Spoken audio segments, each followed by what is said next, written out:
Hey Froggy friends, Kirostyle here. Welcome to another Fight or Flight stream. Hey guys, hope you're all doing well. Thank you so much for coming by. It's good to see you. Cole, welcome in, and CB, welcome in. You two were in the chat room even before I hit start streaming. I saw your comments and I was like, oh, there's already people here. Welcome in. Psycho Reaper, congratulations on being first. And Kieran, it's good to see you. Welcome in. Luke, hello, hello. Scarlet, welcome to the stream. And Psycho Reaper, congratulations on your 60 stream streak. Yeah, you're building your way back up to your old record. That's awesome. Thank you, thank you. Timbit, welcome in. Lork Demper, hello, hello. Ash, it's good to see you. Willful, thanks for dropping by. And Cole, you're also on a 60 stream streak. That's incredible. Thank you, thank you. And Gora, it's good to see you. Aru, thank you, welcome in. Winter, welcome to the stream. Thanks for coming by. Danger, it's good to see you. Okay, I think I didn't miss anyone, right? Welcome. Hope you guys are doing well. It's been over half a year since we did one of these things. This is our third Fight or Flight stream, and each one has been roughly 6 months apart. So I feel like that's a pretty good time frame to continue doing these, and I enjoy doing these a lot. So if you're new here, or if you're not really sure what this is, so I'm sure you're familiar with the game Smash or Pass. So a lot of VTubers like to play that. People submit pictures of their characters, usually they're VTubers, and they judge whether the VTuber will smash or pass them. Now, a lot of times, these can be kind of fun. A lot of people really get into these, or they enjoy the engagement, or they enjoy sharing their characters. But, sometimes, feelings get hurt, or sometimes people aren't really super respectful. And, personally, I like this type of engagement, but I don't, the idea of doing a smash or pass isn't really on brand for me. It's not really something I really, care to do, but I still want to do something similar. So my take on this is fight or flight, because as you know, I'm a martial artist VTuber. So, fighting and exercising is part of my whole shindig. So I thought I would do play on smash or pass with fight or flight. So the ones we've done before are usually, people submit their characters. They could be VTuber characters, original characters, Final Fantasy XIV characters, you name it. And I basically judged how they would fare in a fight against my VTuber character. And the second one we did was kind of a fun one. It was like a snowball edition because it was Christmas time. And so it's always a good time. And these streams are more like celebrations of your characters than they are about, actually competing and fighting and seeing who comes out on top. It's about seeing other people's characters and enjoying them for what they are, finding out more about them, learning about them, and just having fun, right? Because that's what this is all about. So I thought I would do a different spin on it this time, and instead of pinning people against, me, I could use Final Fantasy XIV characters, because I know a lot of you guys also play Final Fantasy XIV, or a lot of viewers or a lot of people that find me also play Final Fantasy XIV. So thank you to everyone who submitted your characters. I know I've been shilling my Twitter posts for the last 2 weeks constantly and retweeting it or reposting it, reminding people to submit their entries. I know people probably got annoyed by that, but thank you for everyone for submitting. And of course, if you are unable to catch this live, the VOD will be up on Twitch for 2 weeks, and then it's also going to go up on YouTube, but I'll probably wait until we finish Mario and Luigi Superstar Saga to put it up on the channel, which would probably be in a week or two from now. So we didn't get as many submissions this time as we did normally for regular Fight or Flights, which is fine. I kind of anticipated that. I think we have about 37 submissions, which is great. I think that's a great number. I was probably going to cap it at like 50, I think, or if it was too many, we might have split it into 2 streams, but I think this should be good enough for 1 stream. I perhaps maybe overestimated the number of people that have Final Fantasy XIV characters that are part of my audience, because I know a lot of people come by and they, can talk about the game, or they found me through the game, but a lot of people I talked to felt like maybe they didn't want to submit because they already submitted their character to a previous Fight or Flight, or they felt shy about sharing their character, or they felt like they play Final Fantasy XIV, but they don't really treat their character as like a character with a story and a backstory or anything that they can really talk about. So they were a bit hesitant to submit it. But everyone's welcome. And, I'll probably, the next time I do one of these things, I probably won't limit it to FF14 characters, but I want to do this time because I was using an FF14 character, and I think this kind of makes it, more of a level playing field because at least we have like a shared world or a shared lore to kind of base off of the scenario. So in the future, it'll probably be a bit different, but I guess we'll see how it goes. But I'm really excited because I always enjoy, again, talking about characters. So, I'm kind of blocking it here, but it says in the corner, Final Fantasy XIV Edition. Oh, almost dodged the frogs there. Final Fantasy XIV Edition right here. And so my character, his name is Yishen, and this is some art of him by the artist Getgu, who is amazing.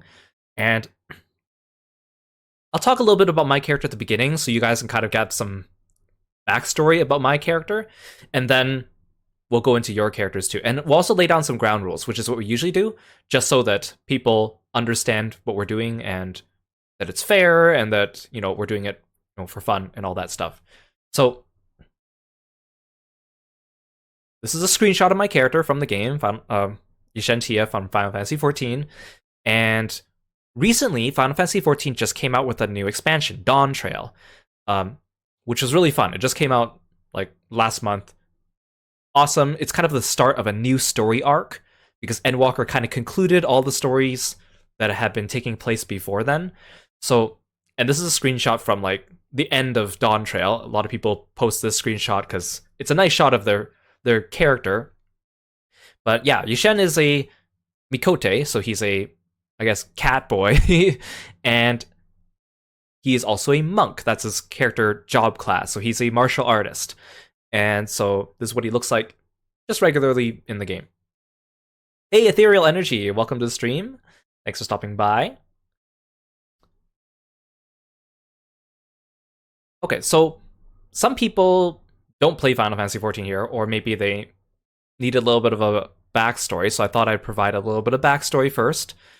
So with this new expansion, Dawn Trail, every expansion has a raid tier, right? A group of battles that they have a normal mode where you can play through weekly for some items and learn the story, and then they have like a savage mode which is where like all the intense players go. It's a little bit strenuous. You got to be on the ball. You should probably go in with a pre-made group, although sometimes you can get by with just pickup parties, and it's kind of like where all the upper tier rating and gameplay happens, right? So Arcadian is the name of the raid tier for Dawn Trail, and it basically takes place inside a giant fighting arena, and it's kind of a more modern setting than a lot of the other Final Fantasy XIV stuff, which is more like medieval fantasy, right? So this area is a little bit different, and it almost kind of looks like a Tekken arena, almost, if you want to think about it that way, and it's been really fun. They just released these raids like a few weeks ago. So as part of the storyline, your character goes through and fights a bunch of NPCs that are human, more or less, but they use like the powers of monsters to get certain abilities and enhance their fighting capabilities, and basically you got to fight them in the arena and they turn into giant monstrous versions of themselves.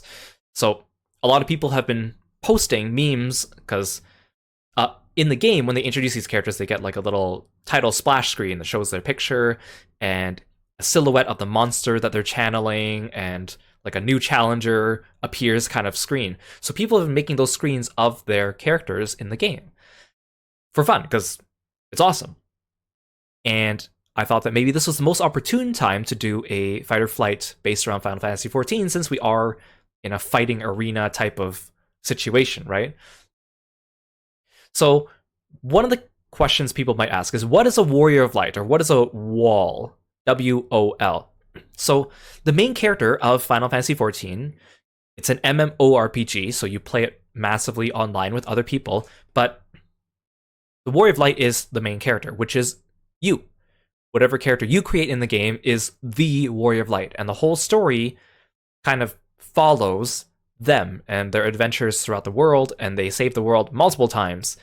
So you are the main character in Final Fantasy XIV, which is why a lot of people, fall in love with the story, because it really feels like it puts them in the headspace of the story, right? You're the main character and all the NPCs love you, and you're super capable and you do everything, right? Everyone's dream.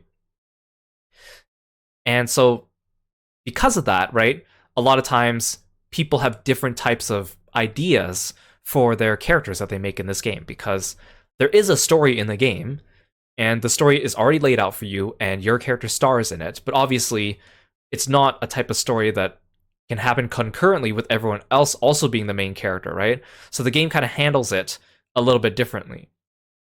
So in the game, whenever you like a lot of the story fights are single player, right? So you go into an instance, you fight with your character, with some NPCs against some enemy. But, sometimes you come across dungeons and raids where you have to partner up with other player characters. And in the story, those characters are kind of usually considered like they're other adventurers that are joining you on your adventure, or they're other adventurers or warriors that you have summoned to help you in your fights, right? So in that case, a lot of people go about different ways about writing their character, let's say. Hey Fate, welcome to the stream. It's good to see you. Mumu, welcome in. Hikaru, it's good to see you. Hope you guys are doing well. Thank you so much for stopping by.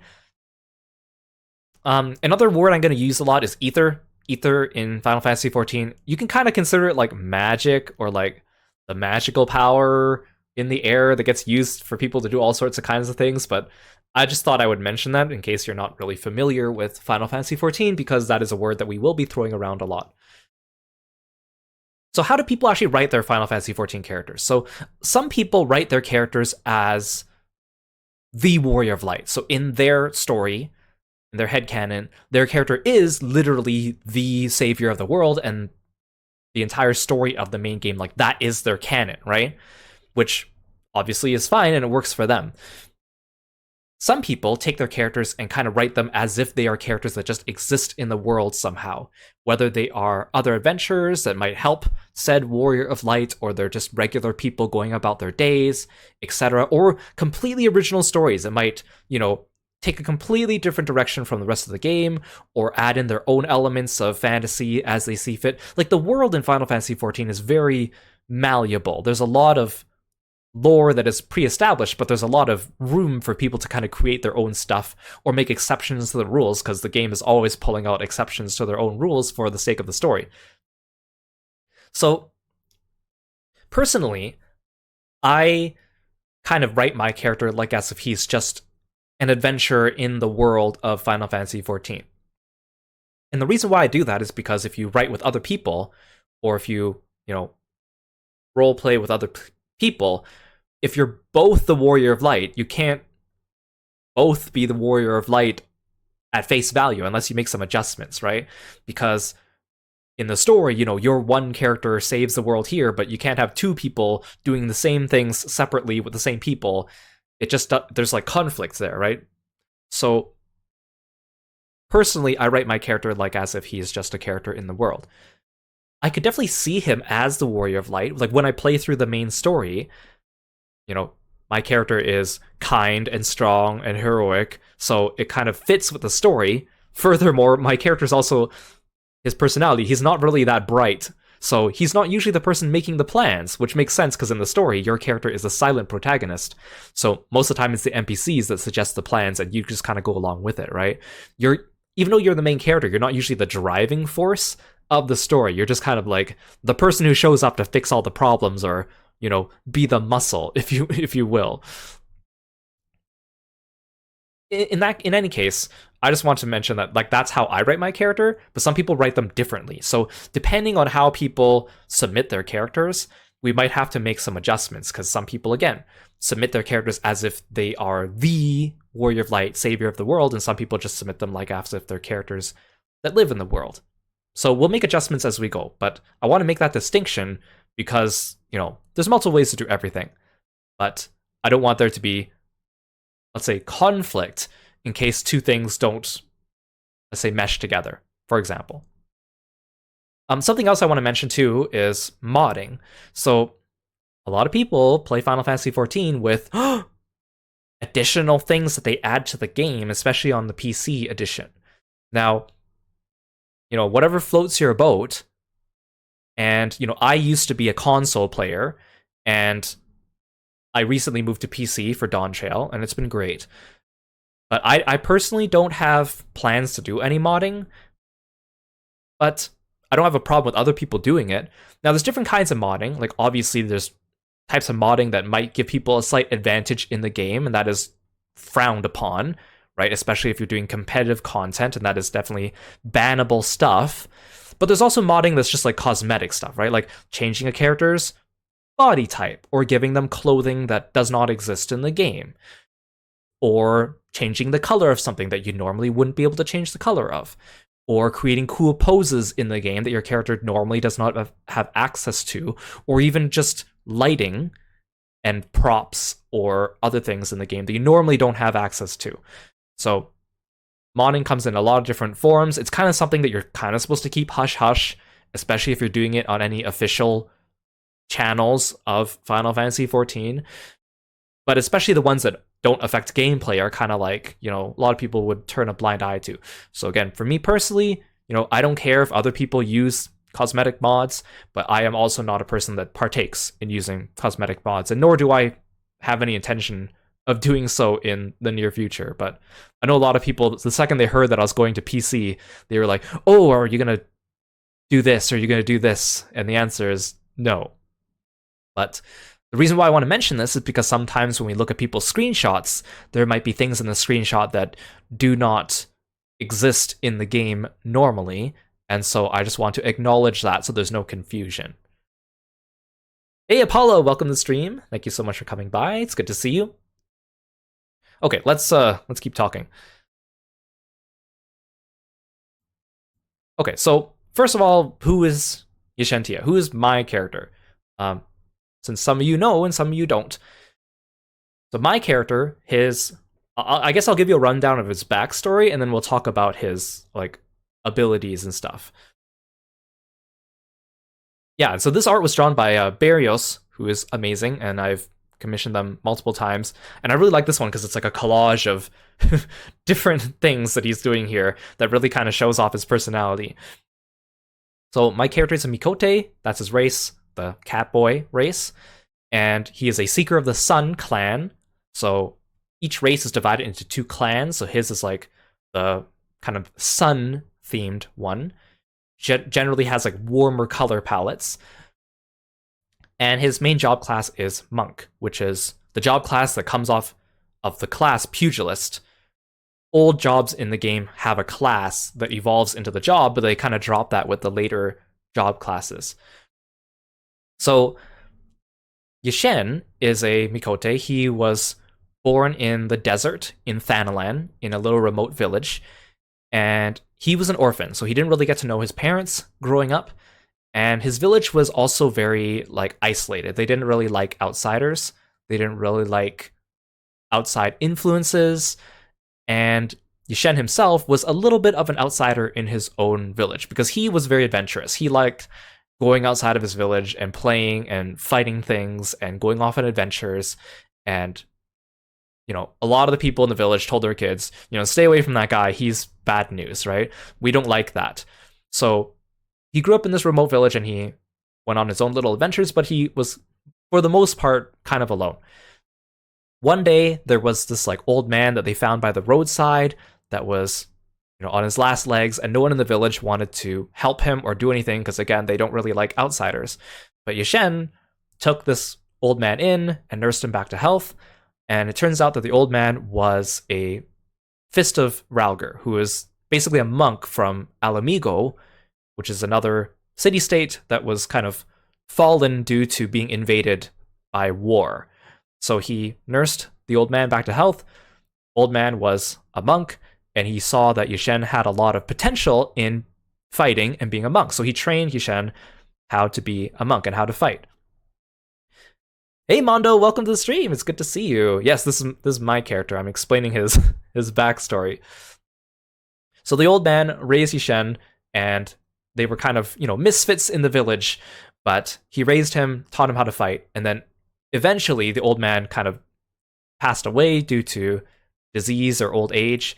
And he told Yashen, you should go out and see the world and, learn more things and get stronger. So Yashen was like, all right. So he journeys to Ul'dah, which is one of the city-states in the desert, the main city where the Pugilist Guild is. And he enrolls in the Pugilist Guild and he learns how to be a pugilist and fight.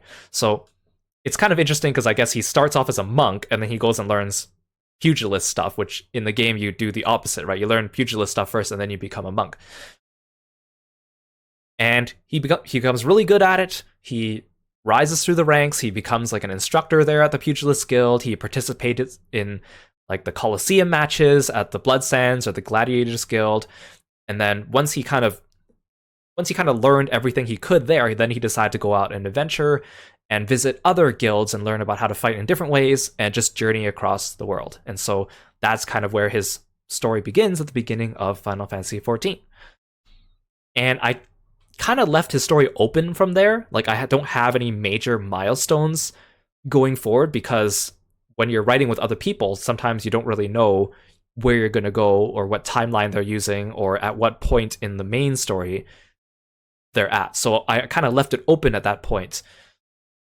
And this is kind of back when I was still, more active on Tumblr than I was on Twitter, right? Where people would share a lot of Final Fantasy XIV things and roleplay and headcanons and whatnot. Ikazuha, welcome to the stream. Thank you so much for stopping by. Welcome, welcome. So that's kind of the history of my character. And again, kind of left open, but his major personality trait really is just he likes to punch things, right? And so I started playing this game at the beginning of A Realm Reborn, which is 2.0, when the game kind of got remade from 1.0, because Final Fantasy XIV 1.0, as a lot of you know, didn't really work out. So when I started playing back in A Realm Reborn, which is also when they first allowed you to create male Mikotes, because in 1.0 there were only female Mikotes. So since then, that means I've been kind of around for a while. And even prior to that, I was already a person that was interested in making original characters and posting them online. I used to draw a lot more on DeviantArt and roleplay with other people. So I was already kind of in that mindset of creating characters and sharing them and RPing and all that stuff. And, I enjoyed commissioning people for pictures of my character because I was also friends with a lot of artists and I want to support them. So because I got into Final Fantasy XIV early at A Realm Reborn, back then the fandom was kind of small. It really wasn't until Shadowbringers that the fandom really, really exploded. But back then, the fandom was kind of small, which also meant, small community, not that many artists around.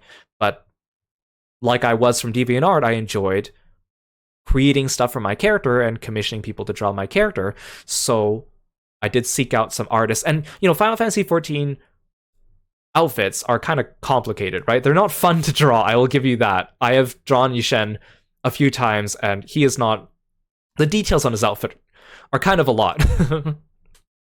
So I usually, when I commission Final Fantasy XIV art, I try to only commission artists that also play the game, because if you try to get someone who doesn't play this game to draw Final Fantasy XIV designs, it just makes the complications and the difficulty even higher because they're not even familiar with all these things, right?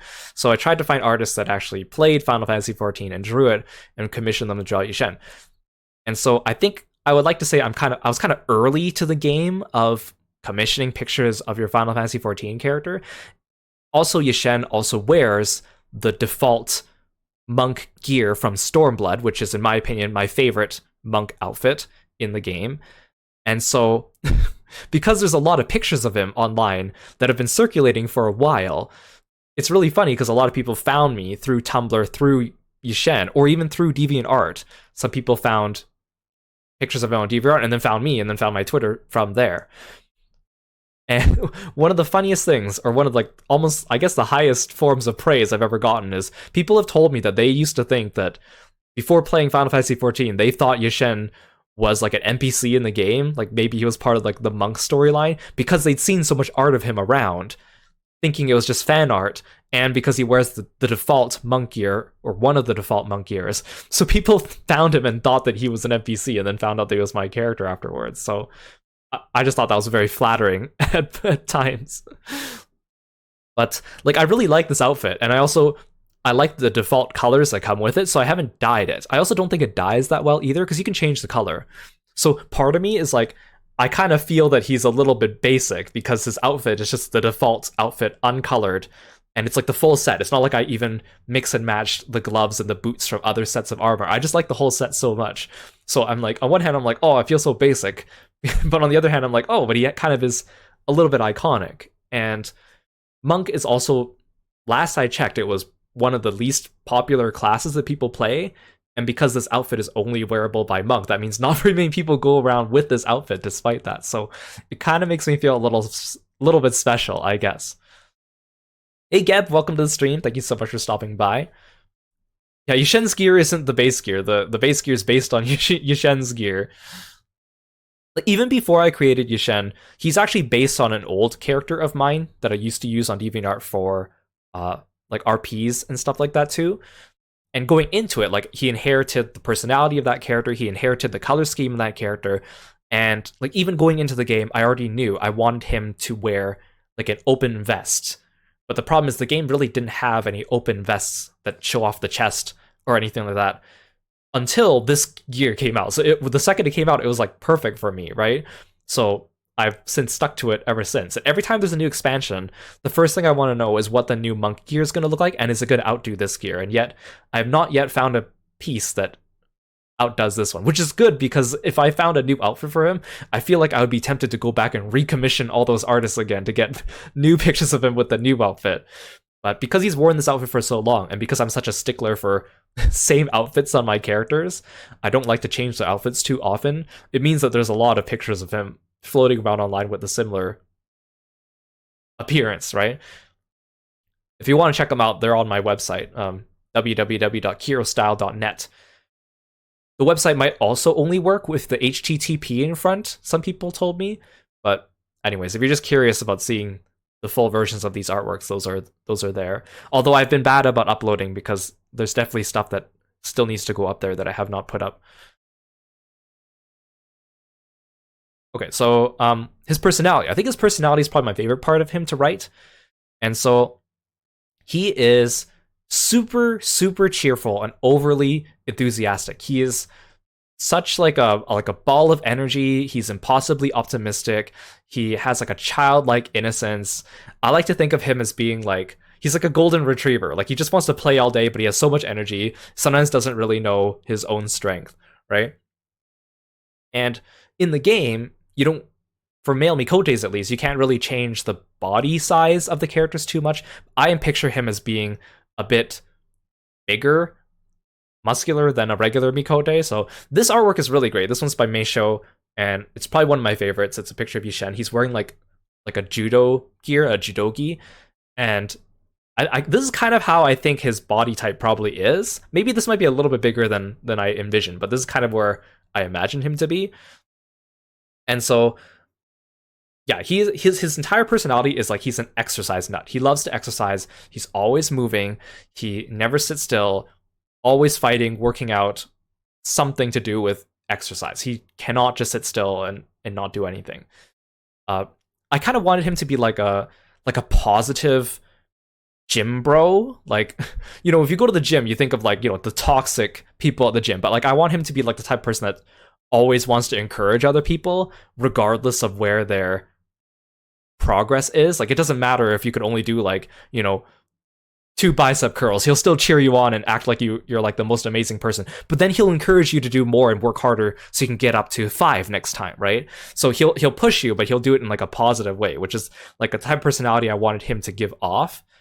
Yeah, like someone help you go do your bench press, right? And he'll celebrate all your achievements, and you won't feel self-conscious, even though you feel that, you know, you might not be up to snuff, but you'll feel like, you know, you're very welcome there at the gym. Like, that's the type of personality that I wanted him to have. But in other words, he's also like kind of like a child, right? He can't sit still, no attention span. All he thinks about is just exercising. It's probably like exhausting to hang around with him for a really long time. He's probably super extroverted. Yeah, I would love to have him at the gym with me too, right? This is the type of gym bro that you need. He's just like naturally gifted at just fighting in general. And in the heat of like serious battle, he actually does get very serious. Like, he does like a 180 and his cheerful personality kind of gets serious, and then he takes fights very, very seriously. But the second the fight is over, like he's back to being his super cheerful, regular self. Hey Nix, welcome to the stream. Thank you so much for coming by. It's good to see you. Like I like to think of him as like he has really good sportsmanship. So like even if he gets into like a brutal fight with someone and they like beat the crap out of each other and Yushen comes out of it with like, I don't know, like broken bones or whatever, he'll still laugh it off and like shake the hand of his opponent and make friends with them regardless, right? I mean, assuming that they're amenable to that as well. But it's kind of, I talked about this before, but like one of my favorite personal things about martial arts when I was training, I trained mostly in jiu-jitsu.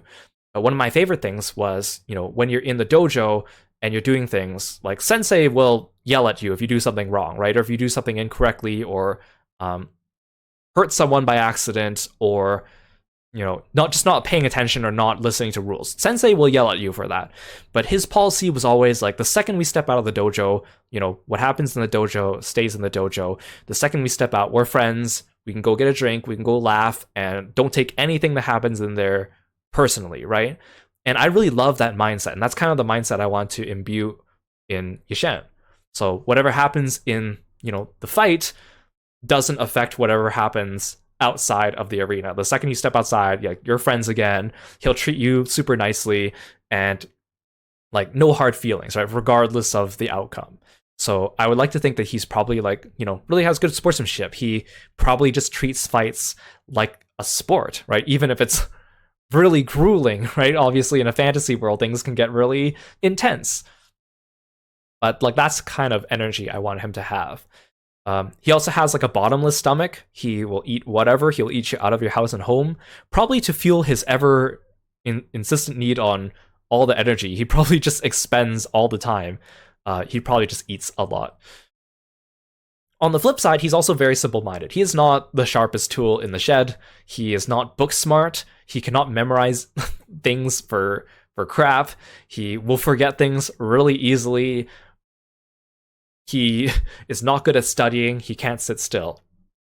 But he is just very smart when it comes to things like, you know, like fighting. Like in the midst of battle, he's really good at like planning like tactics or like pinpointing weaknesses and acting accordingly. So in that front, he's like very like kinesthetically intelligent. It's just when you try to sit him down and, you know, do things like with a book, he can't do it. Or he also can't explain things. Like he's the type of person that you know, if he trains you, like if he's teaching people at the Pugilist Guild, he'll, you know, he'll work with you through drills, he'll show you how to do things and like help you figure them out. But the second you ask him like, oh, can you explain that in like words? He'll be like, I don't know. It's like, Yushen, how did you do that super cool, you know, flaming uppercut? And he'll be like, oh, I don't know, I just, you know, I just punch and I feel like this whoosh and suddenly my fist's on fire and then I punch. And then the student will probably be like, oh, that doesn't help me at all. Like that's the type of teacher he probably is. Yeah, he'll just be like, oh, I just bam, whoosh, you know, the thing. And they're like, I don't know how you do that, and I don't know how you explain that. But he'll be good at like correcting your form, or he'll like spar with you. Like that's the type of person he'll be. And probably because of his infectious personality, I feel like a lot of people would just kind of get along with him until they get tired of being around him for too long, because he probably sucks all your energy out. Yeah, like, so, like, I kind of think of him, like, as a himbo, but I don't like using the word himbo to describe my own characters. I feel like himbo is kind of like, it's like an endearing term that other people bestow upon your character. So, like, I'm not a big fan of, you know, some people would say, like, oh, I'm a himbo, right? And I get what they're saying, but personally, I would never use the word that way, because I kind of feel like it's a word that you call other people, not something that you call yourself. Kind of like this is a bad example, but it's kind of like saying, I guess it's kind of like saying like you're, I don't know, like a MILF, right? You might look at someone else and call them a MILF as a compliment, but to call yourself a MILF or a DILF sounds just a little bit high and mighty of yourself, right? Like a little bit arrogant, you know what I mean? And I feel like a lot of people sorry, this is like an extra tangent. A lot of people when they'll create a character, they'll just kind of be like, oh, this character, well, they're just a himbo, right? Or oh, they're just a tsundere. Like they'll use one word as like an overarching personality, like as if oh, I only need to say this one word and then I don't need to describe my character anymore. But like himbo could mean, the idea of himbo is, they're big and strong, but they also have a good heart. But there's so many extra details that you can talk about. I don't like using it as just a single word catch all for their entire personality. So that's why when I describe my characters, I like to actually talk about their personality and stuff in like full sentences and stuff instead of just saying, oh, they're a himbo, period, end of sentence, done, right? But that's just me. If you want to call your own characters himbos, be my guest, right? I'm not hating on you for doing that. That's just my personal kind of angle or opinion. Oh, why are his fingers white here? Because he's wearing like bandage tape on the end of his fingers here in this picture. That's why. Yeah, I'm glad you guys like him. So since we're doing fight or flight, I'll just kind of go over his abilities. I kind of already talked about this. I really like this artwork. This was drawn by Sadui based on an idea I gave them where I wanted him to I wanted Yushen to be shoulder throwing a behemoth over his shoulder, like doing a judo throw on a behemoth. I thought that was super cool. And they pulled it off like really, really well. So I really like this one. But I like to think of Yushen as like he is a very well balanced fighter, but he has like high strength and high speed. And I know that already sounds like it's coming off as OP, but usually what I do is if I'm like role playing with someone else and their character, let's say, leans towards being super strong but also on the slower side, then I'll usually play towards Yushen speed instead, right? To kind of balance them out. Or if I'm, in a scenario with someone else and their character is supposed to be super speedy, but they're like a glass cannon, then I'll play more towards Yushen being stronger and a little bit slower just so that we can kind of balance each other. Because then, the writing gets interesting that way, right? Like, I like to think of him as being well balanced in both, but I will usually play towards who I'm writing with to make things interesting, right? He's also just like very durable. I feel like he's probably the type of person that's like super stubborn when it comes to like fighting. He doesn't want to give up. It doesn't matter how many broken bones he has. He'll still keep going until he can't lift a finger anymore. Like he's just very he'll keep going for it even if things are not looking good for him. He's just very durable and he will keep going. He's not really good at like using magic per se, but because like monk moves in the game do involve like a bit of ether lore wise, like I imagine that again, like he's not very good at explaining it. He probably can't just do it and explain it to someone, but like in the heat of the moment he can control it, but he doesn't really know how, right? Like if he is punching someone and he needs his fist to light a flame while he's doing that, he will execute it. But if you ask him to do it on command and ask him how he does it, he'll be like, I don't know how, it just happens when I need it to, right? That's the type of person I kind of feel that he is. And I mentioned this before, but I feel like, he has that kind of natural fighter's instinct, so he can, in the midst of like a really hectic, chaotic fight, he can still pinpoint people's weaknesses or like find ways to like work around them to give himself the advantage in battle. Like he's not the type of person that will like sit down and plan out a strategy and write it down and make like tactics, but in the heat of the moment, he can make decisions that will be advantageous to himself. Again, but this is like more on like a one-on-one fight situation, not so much like a like a group fight type of situation, right? I also think that he's kind of unpredictable because even though he was trained how to fight, he just kind of makes his own rules. He will mix and match things, or he will do unorthodox combinations or techniques that no one's ever thought of or no one had thought to combine before, or he'll do things that might seem disadvantageous to himself at the time but might pay off for him later. A lot of it just happens on instinct, probably. He doesn't sit down and plan these things out and think about them. He will just go for it. But because of that, and because he's learned probably a little bit of fighting from his travels from different places, it's probably a bit eclectic in terms of his repertoire of types of moves. Like I like to think that he traveled around to all the different guilds in Eorzea and learned a little bit from each of them and then tried to find a way to implement them into his style kind of thing. This was kind of back when we still had lacrosse class skills, and I originally when I started playing this game, I thought I was just going to level up, one or two classes, and then eventually I leveled up all the classes. But I didn't want Yishen to be a character that uses all the classes. I wanted him to be like a monk specialist. Some people, when they write their Warriors of Light, they might like, oh, I main these 5 classes in the game, so my character is also going to be proficient in these 5 classes. But I want Yishen to be like, no, he is just proficient at one thing, but he learned a little bit of other things. Like maybe he watched Dragoons for a little bit and learned how to jump a little bit better, and he implements that in his monk style. Because obviously a lot of the other job classes, all use weapons of some sort, so it's not like he could just take their abilities and use them for himself. But because he's really good at being a kinesthetic learner, he can take little bits and pieces and fit them in the way that makes sense to him in his style. So that's kind of how I justified him like traveling around and learning about all the different guilds and picking up a couple skills here and there. But he is, first and foremost, he is a monk. He is a martial artist, and that's kind of what he does, right? I think because he's super cheerful and like almost childlike in personality, sometimes gets underestimated. You might think that he's like, oh, who is this guy? He seems really dumb and he acts like a child. So I feel like that disarms a lot of people and might even make them underestimate him, which is an advantage to him, but it's not something he manufactures for himself. This is relevant to today's stream, but because I'm assuming all these fights are one-on-one, I feel like he would probably have an advantage against casters because he'd be able to close the gap and then prevent them from casting. In a group situation, who knows, right? He's probably weak against magic. He is a close-range fighter. Monk is the only class in the game that doesn't have like a global cooldown ranged attack. We have a couple ranged attacks, but you kind of have to use them in specific circumstances. But even all the other melee classes have attacks that could be used from a little bit of a distance, except for Monk. So he's a close-range fighter, so if you outrange him, that would be a big disadvantage to him. But in a 1v1, that is not as big of a deal because he can concentrate on that one target and just keep trying to close the gap. In a group situation, right, that would be hard to do when there's like, a tank and a healer and a DPS and other people to worry about. So, but for the sake of today's stream, I thought that was relevant.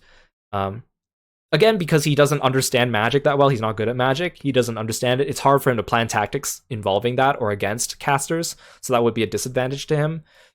I also imagine that he also can't always control his own strength. He probably like underestimates his own strength. And the reason why I put that here is because a lot of times, when you write with other people, it's not always fighting scenes, although I like writing fighting scenes. But sometimes you just want a slice of life or a little bit of comedy. And so his comedic trait, aside from being a little dumb, is that he also just doesn't know his own strength sometimes. So if like you take him to, I don't know, go do some mining, right? And you take him to go do some mining and you're using your pickaxe and you're chipping away at some of the rocks, and he'll probably punch the mountain and then take out like half the mountain by accident because he didn't realize it and be like, oh, look, did I do a good job? And you'll be like, yeah, you did, Yishen. Like, that's the kind of humor I was kind of going with him. So, yeah, he probably has ripped the door off its hinges. Guaranteed that is something he would do. He's respectful, but also that makes him naive. So if you're in a fight and, someone starts playing dirty or someone fake surrenders or like talks him out of it, like he would be susceptible to that because he is a little bit too trusting. So that would be another disadvantage for him. I really tried to like balance him out because I know he sounds really OP and I don't like making like overpowered characters. So usually like I like to think of it as like if Yishen was a character, he put all his points into like just the physical abilities, like strength and speed and martial prowess, and he left like very few points for everything else, like intelligence and street smarts and and all that stuff. Like that's kind of where I find the balance for him as well. Just some general guidelines, I guess, for today. When I read through your entries, I'll do my best to interpret your characters accurately, but of course, with Twitter limits and with the limited information, apologies if I get something wrong. I will probably mischaracterize your character or one person's character today, and I apologize in advance. But I don't mean it. I don't mean to do it on purpose. So, but let me know if you're in the chat or in the comments below if I do that, and we can talk about it. But I'm trying to be, this is again, this is more of like a celebration of your characters than it is a stream about just finding out who would win, right? That's not the point, even though that's kind of what the title is. So rules, information is limited to whatever your Twitter submission was. So if your Twitter submission only has like a couple lines of information, I will go off of that, and I will otherwise extrapolate and make up information as I see fit. I'm not going to go researching your character, so I'm not going to go into your profile and dig through all your screenshots and dig through all your stuff to find out more about your character. I just don't have time for that. Exception would be if you're my friend and I already just happen to know a little bit about your character, then I will include that information because I am privy to it, but I'm not going to go digging for new information just for the sake of time and fairness. Yeah. It's like, so, we'll have fun with it, and we'll show off your characters, and if you want to know more, go find the owners and ask them questions about their characters. I'm sure they would love to find out more about, or have an opportunity to talk about their characters. Yeah, Mondo, like in the future, I do these streams usually about every 6 months, and this is the first time I've done a Final Fantasy XIV character only one. So next time it'll probably be like open to any characters again. It might be against Kiro the VTuber, or it might be against, I don't know, one of my other original characters, or it could be against Yishen again, but we will have more of these in the future. So if you miss your opportunity to submit your character, or if you don't have a Final Fantasy XIV character, don't worry, because there will be more opportunities for this in the future, because I like doing these streams. They're really fun, and they're a good way for me to get to know you guys in another capacity as well. Kyoko Puff, welcome to the stream. Thank you so much for following me and being a Froggy friend. Welcome in, welcome in. So these are the tiers I'm going to be using for today. They're a little bit different than the one in my original thumbnail on YouTube. So I want to preserve the play on the words fight or flight, right? Which means that the options have to be fight or flight. So like the ones we did before, like usually what I do is like, there's two types of flight, right? There's flight as in, oh, we wouldn't want to fight because I don't want to hurt you because you're too sweet. Or there's flight as in like, oh, I don't want to fight because you're literally a god and I would get destroyed, so I'm going to run away. And then the fight is usually like, different types of fights, and then maybe rank them based on, whether my character would win or whether my character would tie or whether my character would lose. Those are usually the types of tiers I do for these types of streams, but I feel like I need to change it this time. And part of it is because I want to respect your characters, and also because, like, unlike Kiro the VTuber, who I feel like is more of like a balanced character, he's just a regular guy who's proficient in martial arts, so you'll probably get like a nice bell curve. Yishen's a bit different because he is like a fighting machine, right? So then I don't want everyone to be on, the losing side or the tying side, because there's going to be hard feelings, and it's not as fun that way. So I kind of changed it up a little bit. So at the bottom we have flight. Yishen wouldn't want to hurt them. Maybe he would do something other than fight with them, like go out for food or share a snack with them. Like those are the types of characters that maybe not conducive to fighting, or fighting is just not their thing. And then we have the fighting. So we have in yellow, like a friendly sparring session. So someone that, not like a super serious fight. They would just kind of spar, maybe teach each other some things, have some fun. No one really gets hurt. And then in like the light orange, we have like an intense match, like just a regular good old fashioned sparring match. So they're actually going at it, and but at the end, they make up and they have fun, laugh it off.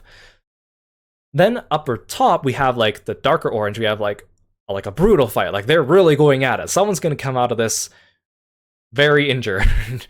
Probably both parties are probably going to come out of this very injured. I feel like not as many people are going to make it up to this tier, or at least that's how I kind of envision this going. I haven't gone through all your characters and tiered them yet. And then the top one is kind of like this is going to get so intense, because Yishen would never run from a fight. Like, honestly, even if he's completely outmatched, even if he was fighting God, he would go for it. So in this case, it's kind of like, oh, they're gonna fight, and there's gonna be collateral damage to all the surrounding structures around. Anyone standing for miles should probably get out of here right away if they don't want to be part of that collateral damage. That's kind of how I envision the top one, and I already kind of know who's gonna go up here based on some of the submissions from my friends. But again, I feel like most people are gonna be in the middle or the bottom, but I don't want it to be like a reflection of how good their character is at fighting, right? So that's why I chose this very specific language, so I can try to be respectful of that. At least I hope it comes off that way. Yeah, exactly. It's like our fight will be legendary. Like that's like stuff that goes off in the red at the top. And other than that, like again, like let's just have fun. Like this is just for fun. Yeah, I just really wanted to include this picture because this is by Ika, and I really like it because it kind of looks like gacha artwork, right? It kind of looks like splash artwork. He's got like the flaming Quirrell behind him, which is super cool. Quirrell is like one of the creatures in Final Fantasy XIV that part of the monk fighting style is based after. And I also feel that Yishen probably has an affinity for like fire, so okay. That all clear? That makes sense? I'm assuming that makes sense to everyone. I did a lot more talking than I anticipated, so let's get into it. Okay, so I'm gonna go through these from top to bottom according to however Twitter decided to order everyone, and we'll just kind of see how it goes from there, right? So a review of the rules originally, I learned from my past experiences, so I made sure to capture all these, but again, I wanted to fit in just one tweet, so this was actually reaching the Twitter limit pretty quickly. So 1 character submission per person. This time, Final Fantasy XIV characters only, but in the future, that will be different. You can submit screenshots or artwork, but if you submit artwork, please credit your artists. No AI art. We've had people try to submit AI art before, so I want to make that very clear. No AI art. Tell me a little bit about your character, and when this closed, I actually locked the comments on the thread. That way people would just know that it's closed. So if you got a comment in, it is there. I had a lot of people wondering last time, or worried that they didn't make the deadline, but basically if you were able to submit something, then it worked, right? So yeah, it looks like first one up here is our friend Drago. You're at Unit B. Drago's awesome. He's an amazing friend of mine. We've played Final Fantasy XIV together for a while. So his character is named Drago. Note, semi-retired post-Endwalker, does hired merc stuff and fishing, went through most of his character arc by patch 3.3, basically that one uncle. Here's a picture of his character. He's an Ora. He plays a lot of different classes, but I think Drago's favorite class is Blue Mage. I'm pretty sure. He has so much fun with Blue Mage, it's definitely up his alley. Hey Ken, welcome to the stream. Thank you so much for coming by, I really appreciate it. Okay, he submitted like a meme, so we need to go through this. And this is hilarious, so I need to check it out. So, his name's Dragostea Dinte. His main jobs are Dark Knight, White Mage, and Samurai. Azema is his deity.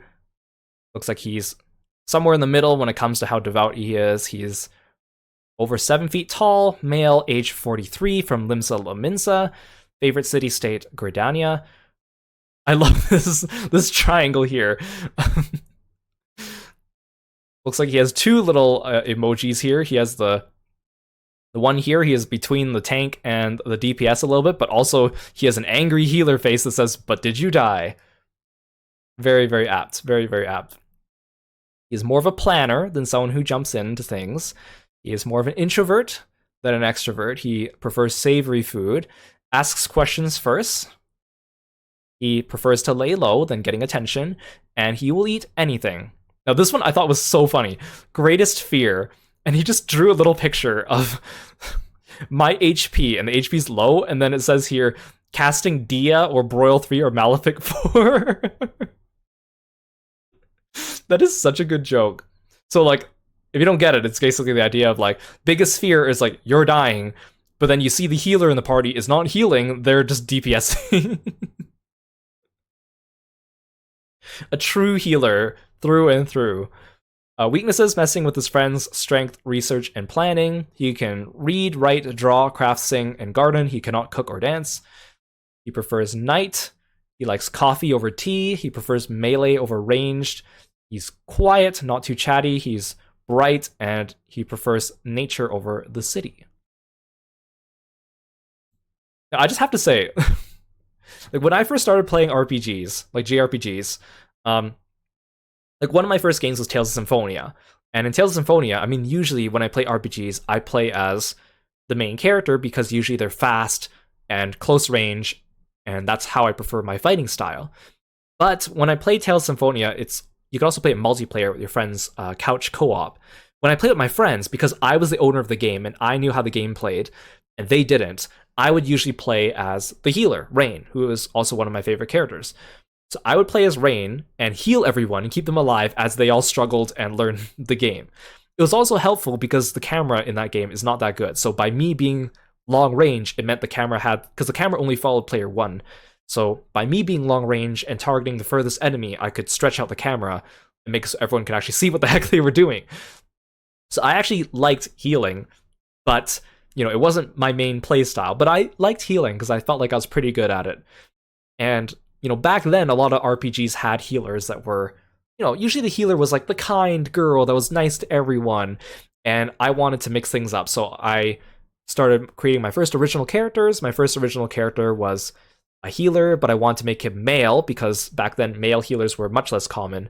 And I also created another original character that was like a healer, but she was also kind of had a bad personality. Like she was kind of like Rachel from Blaze Blue.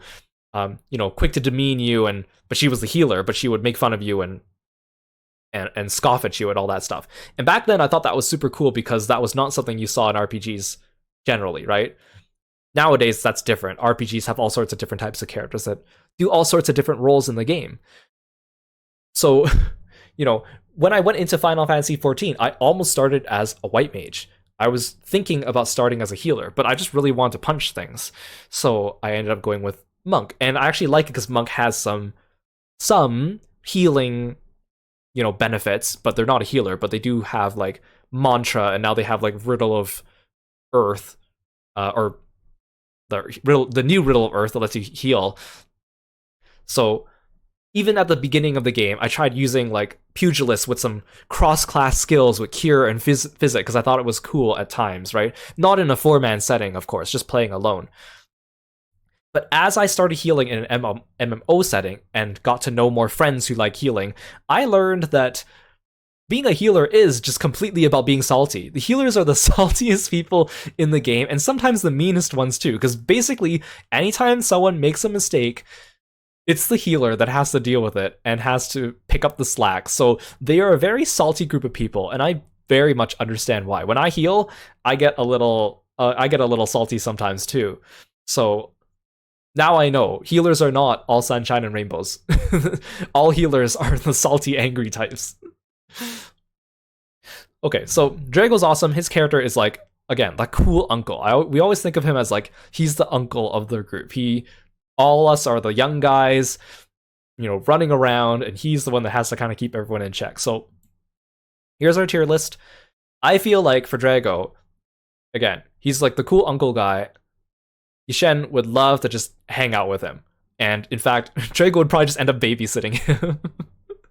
He's probably one of the people that can endure Yishen's like unending enthusiasm because he just kind of doesn't care. He's like, oh, okay, kids are playing, let's just let them tire themselves out. Like that's the kind of energy I probably get from him.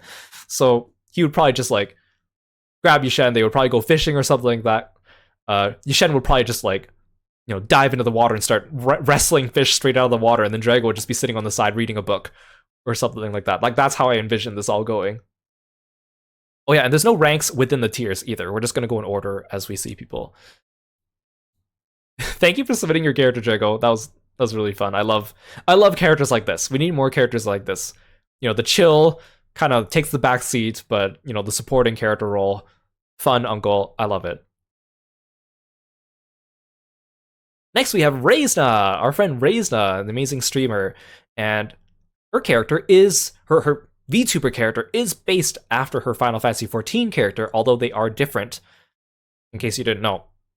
So her character's name is Cersei Caster, and she's a dancer. She also raids. She also streams raids and stuff like that. She's really cool. And she has access to Scholar Jobstone and a trusty fairy friend. She's got ranged attacks with her chakrams and heals for days. She's up for a friendly spar, but might not be that tough when she's in melee range. So Dancer's such a fun job, by the way. I really like it. again, I only really take Monk seriously, and then to some lesser extent Warrior, but other classes I'll just switch to them sometimes for fun. And Dancer is just a fun range class.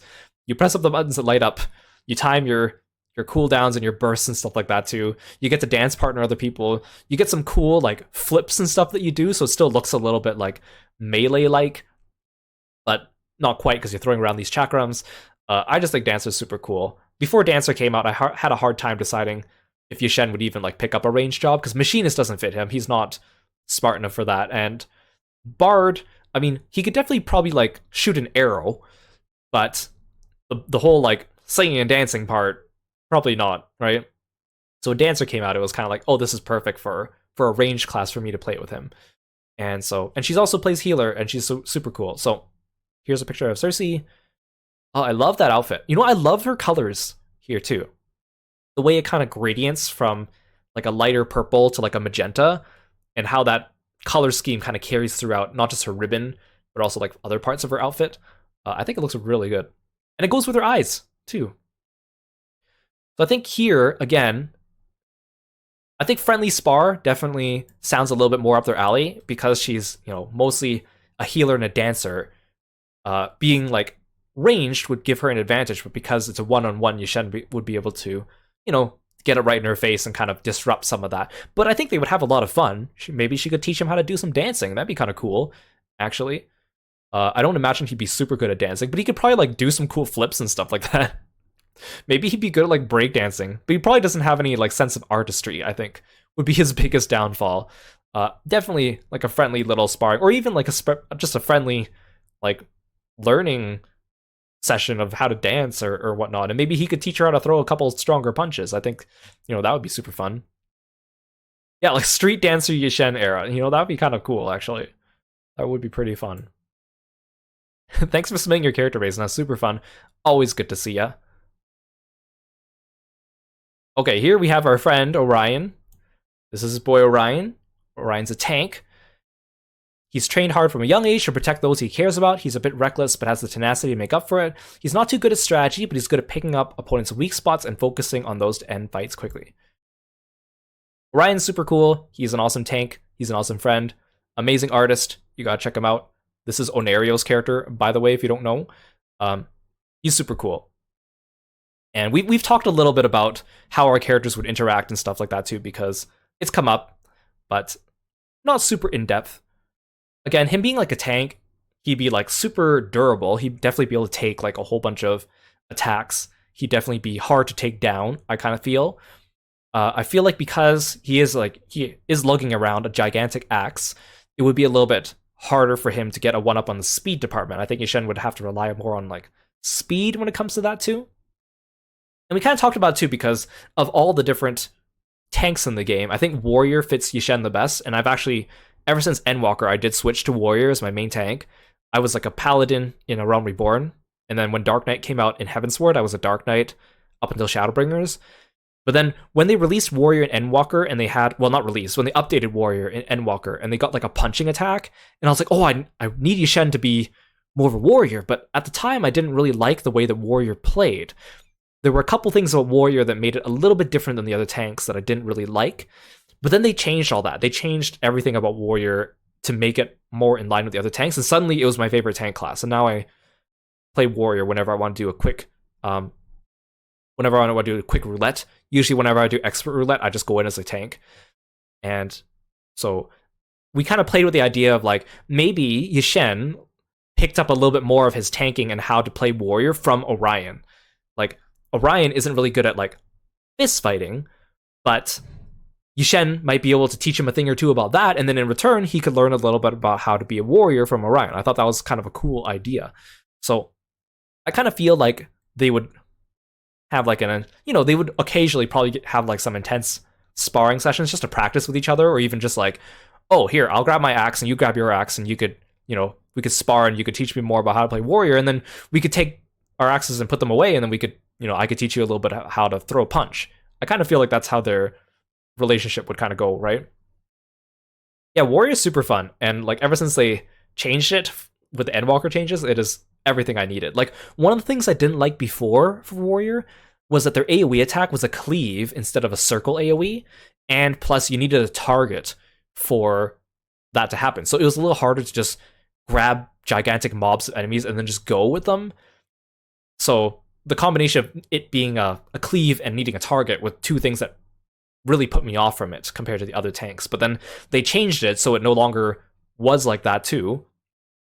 Yeah, they changed Hold Gang as well, so you don't need a target for that, which is cool. And plus, like, Bloodwetting is just really good. Like, you're basically a green healer. I can't count how many times I've gone to a dungeon as a warrior. Healer died, and I'd be able to sustain myself long enough to take down the boss with the DPS before everyone died. It feels really satisfying. So I really like playing warrior, so it is my new favorite tank class, as long as they don't change anything drastic about it anymore.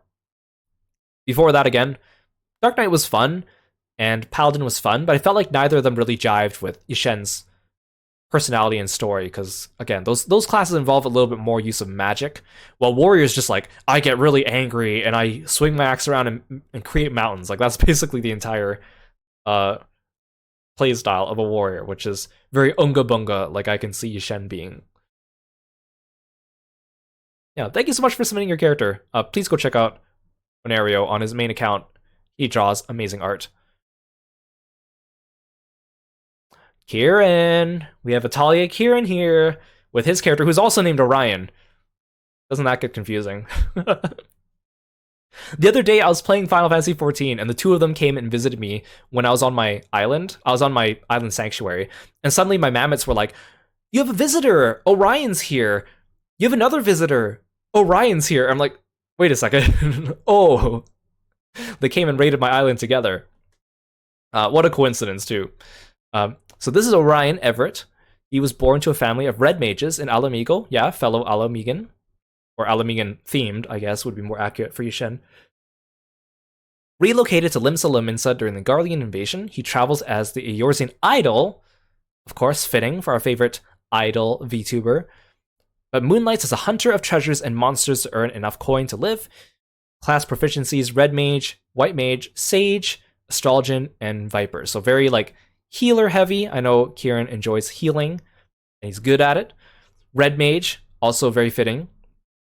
And I know Kieran recently started playing Viper. Viper's a new class for Dawntrail, which is a melee class, which uses twin swords. And before playing Viper, Kieran had never played a melee class really before. So we'd be playing together, and he'd be like, oh my gosh, I have to worry about positionals? Wait, I'm right in front of the boss, I can constantly move? Is this how you play the game normally? And I'm like, yeah, that's how I've been playing the game since the beginning as a monk. This is my life. Except we used to have even more positionals. Everything used to be a positional for monk, and then they changed it. So, welcome to my world. He was saying that he's so used to, like, standing and casting things. Even when he plays as, like, a bard or machinist, he can't move around when he's shooting as much. Disregarding the fact that bard and machinist at one point needed to stand still and cast back in Heaven's Fort, but we'll just ignore that. So here's Orion. Very, very pretty. He's an idol. I know that you have the new weapon from one of the new raids, or one of the new trials, which looks really good with your character. I like the princely look. I know you really enjoyed the princely look for your characters, and I think that suits him perfectly. The color green is great. You changed his hair with the new expansion hair, and I think that also fits him pretty well. This is the new Arcadian gear for healer, and I know Kieran was very excited for this one because it gets to show off his awesome bod with this one. It suits Orion pretty well. Looks good on him. So I kind of see that, like, Orion, I feel like, well, this Orion, gotta be specific. He isn't as much of like a fighter, as in like a melee range type of person, although he's learning Viper. As a Red Mage, because Red Mage does have casting, and then they have like sword skills as well, but it's a little bit of like a hybrid of both of them. I know Red Mage is very important to your character's lore and personality, so I feel like, you know, melding the two together, like casting is kind of more of his thing. I feel like when it comes to Yishen, though, because he's also like, you know, the Eorzean idol and super nice and sweet, I feel like I could see them like going and just hanging out and doing something different. Maybe once in a while, Yishen would, you know, give him a little sparring lesson, and they would, you know, exchange fisticuffs, and he would teach him a little bit more about, I don't know, positionals or whatever.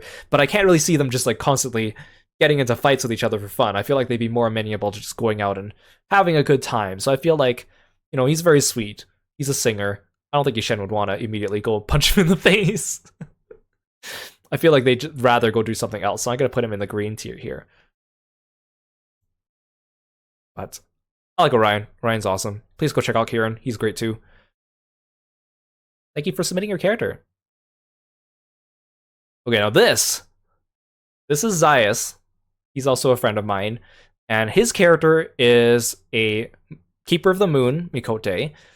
And if you see pictures of his character or artwork, his character is gigantic. Like, his character is huge. Like, he's like the Hulk. And this artwork is by our mutual friend, Dr. Griswold, who is an amazing artist. And Grizz has drawn amazing pictures of Yishen as well. And this picture, and actually, Zaius is also, we talk a lot about our characters. I've known him for a long time. And we also got an art together from a few people, including Get Gyu, who we saw their art from earlier. I should finish reading this before I start talking more. He's trained to fight to the end without restraint or regret. Any opponent should likewise hold nothing back. What point is a battle if someone is simply having a spar? They may have crossed paths before. So here's an amazing piece of artwork from Dr. Griswold. And it's Zaius, and he's basically fighting a bunch of Garlean soldiers, and he's like ripping this guy in half, which is super badass. You can kind of tell from here, but I don't think this quite does him justice because it's like a far shot. But if you like look at the picture of him in his profile picture, I don't want to go to his page because there's like, there's non-kid friendly things on his page. But yeah, he's gigantic. He's like the size of like the Hulk, and he is vicious and very cruel at times too. And he and Yishen are almost like perfect foils of one another. While Yishen is, bright, happy, chipper, treats fights as, a sport, and they should be fun, and doesn't hold any, like, feelings, or negative feelings after a fight. Zaius is, like, cruel and powerful, and every fight to him is almost like a war battle. So the two of them, like, Yishen is one of the few people who can actually, like, keep up with him and survive, let alone survive a fight with Zaius. So between the two of them, usually, the first time they met, it was like a huge fight. Like they decimated like the entire landscape for miles. It was very intense. And since then have become kind of friendly rivals / well, I was gonna say friendly rivals / unfriendly rivals at times. It depends on the situation. But I guess the idea is like Yishen was kind of the only person who could really survive and keep up with him. So they kind of want to keep pushing each other to limits. So usually when it comes to this, Yishen relies a lot more on his speed when it comes to fighting him because Zaius is like, he's slow, but he's super strong. Hey, Lily, welcome to the stream. It's good to see you. Haven't seen you in a while. Thank you so much for dropping by. Yeah, their fight was legendary. And, oh yeah, there were tons of broken bones after that. Yeah, sometimes when we talk about our characters, it does get a little intense and graphic, which is something that I know a lot of people aren't comfortable talking about that kind of stuff when it comes to RP, but Zaius is one of the few people I feel comfortable talking about that with because we both have a mutual respect for our characters, and it's just really fun. He's really cool. So he is going to be one of the few characters that is going to go up here in this red tier because they are literally, Zaius is just a force of nature, and Yishen is also a force of nature in a different type of way, so it is quite the sight to see. But everyone else around them should probably run away now. If they come to meet with each other, it will not be pretty. But again, super cool character. Please go check him out. And super cool art. Please go check out Dr. Griswold.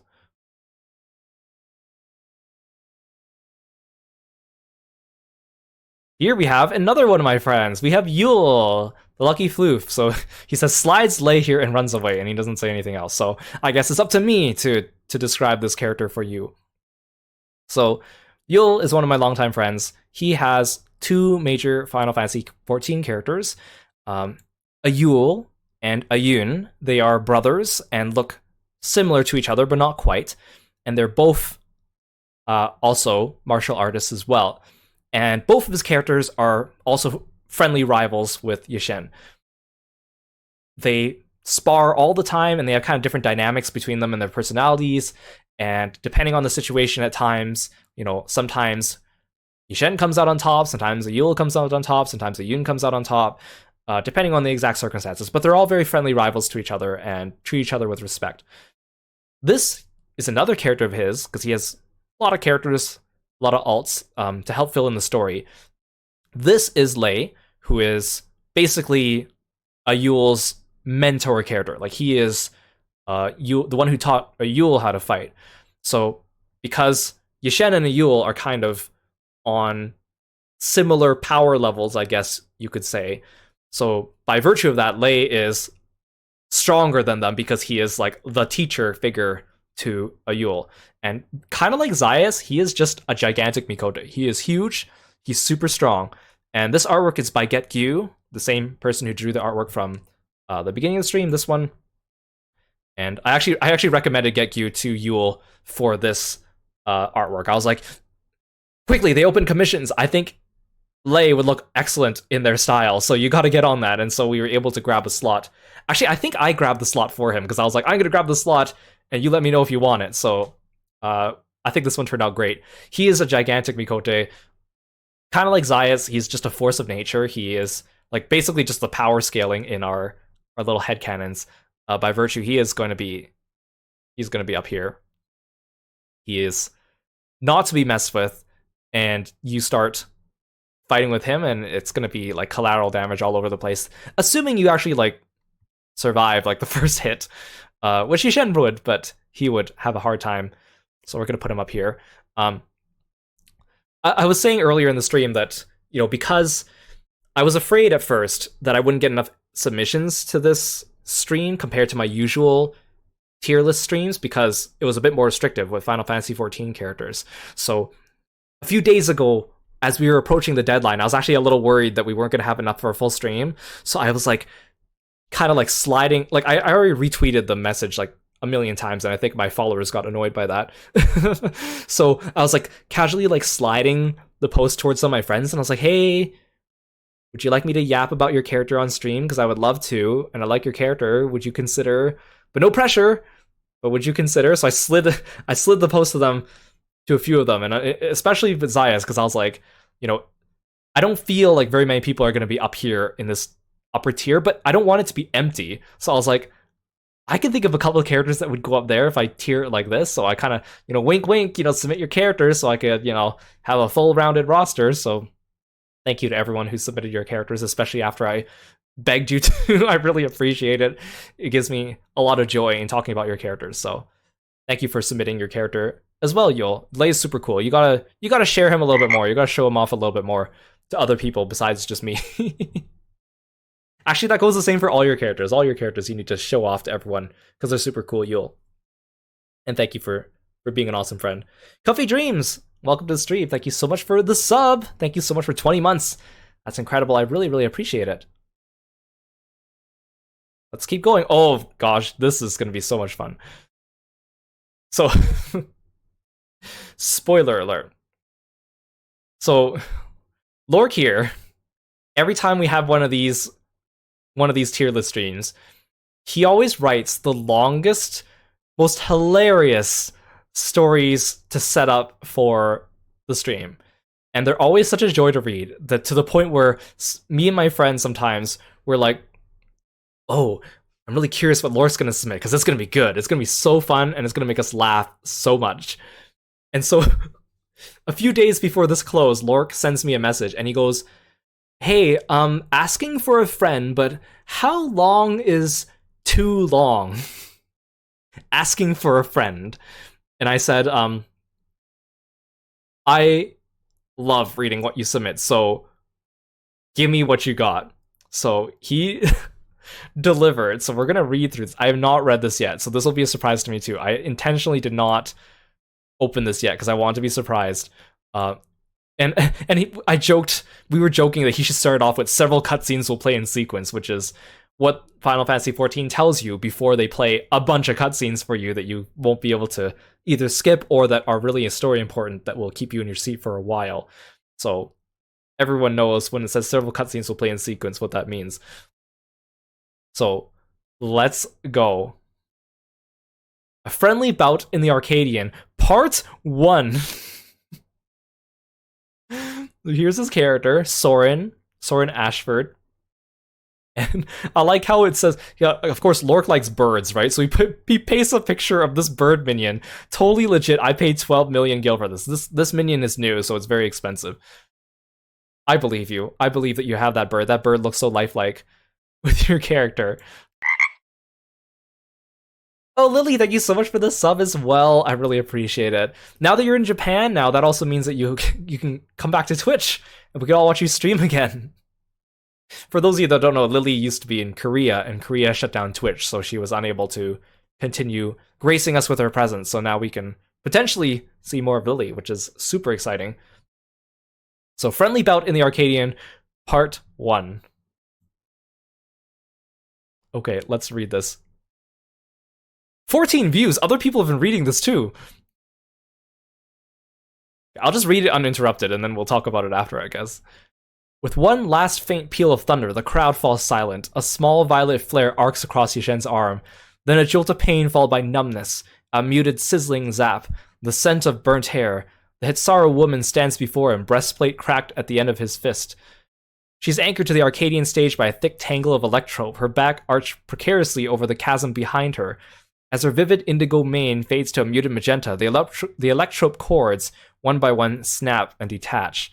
The contestant known as Wicked Thunder leans further and further back until finally she tumbles. A moment later she is gone. The arena remakes itself. The singed Mikote monk standing there, panting at its center, is the only testament to the epic battle that just concluded. Holy moly, this is already, dang, off to a good start. This is referencing events from the Arcadian story in Final Fantasy XIV. Well, not the only testament. The crowd roars to life around Yishen. Curl fists! Curl fists! Fist! Curl! Oh, never mind. I misread that. I didn't realize there was an exclamation mark in between that. You know, Curl Fist is the first title given to monks in the game that make their first relic weapon from A Realm Reborn, and it's also, for a long time, it was the name of my Tumblr that I had for Yishen as well. And it's also the title I use for him in the game, because I'm too lazy to get another title. Thousands of souls chant as one. The now familiar voice of Metum, the obscenely wealthy owner of the ring, carries over them. Ladies and gentlemen, you have witnessed the birth of a new era. As one champion of the Arcadian falls, another rises to take her place. What a stunning upset. What an utterly electrifying match. Let the name of our victor sound across the land like thunder. The audience's cheers grow even louder. Curl fist! Curl fist! A satisfied grin cracks Yishen's face. He takes a deep breath and tries to shake the creeping numbness out of his arm. That last blow was surely strong enough to split a dreadnought chassis in two. Once the feeling comes back, it is gonna hurt. It'll make for such a memorable fight. Yishen turns to the stands and flashes a smile. The clamor is deafening. Dang, you really did a good job of writing Yishen. That's exactly what he would do. Wicked Thunder, I challenge you! A lone voice rings out through the arena, louder even than the cheering crowd, which brings to hush in anticipation. The arena shudders once again, and the panels at its center slide away. The stage darkens, save for a single light cast upon the newly formed hole at its center. Through this, standing astride a swiftly elevating platform, emerges a figure. He is bedecked in blue and silver armor, his right hand outstretched in a point nearly as defiant as the sneer on his face, left hand holding a massive greatsword at rest against his shoulders. A resplendent Quetzal, perched atop the hilt of the figure's weapon, unfurls its wings and takes flight, fluttering gracefully onto the scaffolding above the stage. Arriving by elevator, he has a bird with him. Of course, he's pointing the wrong way. There can be no doubt, standing before Yishen is none other than the famed warrior of light, Soren Ashford. This is a great start. I am so into this. I'm so into Soren and his totally legit bird. A friendly bout in the Arcadian, Part 2. He is wearing the blue mage outfit I can see here. This is gonna be good.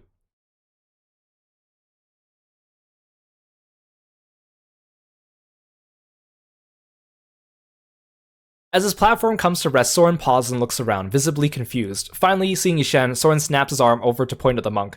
Again, he declares, Wicked Thunder, I challenge you! Yishen briefly considers whether to correct Soren, but decides maybe it's better to let him tire himself out. It sounds like a Hildebrand episode. To his credit, Soren does appear to be at least half as perplexed as Yishen. Oh, they told me you had hooves, he says, his hand falling to the side. That's too bad. I was gonna taunt you with, it would behoove you to surrender now. Soren chuckles, but sounds almost sad. It's not like it took me all day to come up with that or anything. He glances at Yishen briefly and casts his eyes to the ground. They told me you had wings, too. Big metal ones, he says, his voice breaking softly.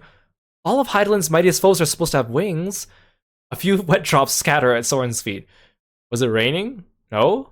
Are those tears? Soren lifts his face, his eyes and nose dripping wet mess, but his mouth breaks into a wide smile. Oh well, wings or no, there's no doubt you are my opponent. Every step I have taken, every foe I have felled, every comrade with whom I have raised arms, broken bread, lost and mourned, has brought me now to you. Soren regains his initial composure, arm again outstretched. I have witnessed the birth of our star, traversed the ethereal sea, raised to the very edge of the universe. I do not know everywhere you have been, or everything you have seen or done, but I know our paths have crossed. On other shards, in other lifetimes, and now, here, again, we've been brought together, like light casting a shadow. Soren closes his eyes and takes a long pause, clearly contemplating his next words carefully. And then his smile collapses into a fierce glower. There's no shadow as evil as you, wicked thunder! I am told you steal the souls of the foes you vanquished, you bleed the land of its vital energies through electrope, which even now litters our battleground, like vile roots for a vile tree. Why, it's in your very name, you are wicked! That you can't deny. Slow to recover from an accusation that could reasonably be called unprecedented, Yishen flinches slightly in disbelief. Soren repeats, that you cannot deny! Yishen opens his mouth to deny that very thing, but Soren interrupts. Sorry, every second we waste means another soul you consume, which is an evil I cannot tolerate. Now, announcer, proclaim my feats! Medem's loudspeaker blares to life. Clearly eager to get on with the show, the Lalafel's voice quickly rattles off. Bedecked in sabatons of Damascus steel, a full fulm in length, arches more pronounced and stalwart than Ishgar's very own steps of faith, toes painstakingly strengthened and exfoliated with, No, stop, not my feet! My feet! Soren shrieks in panic. Seven hells!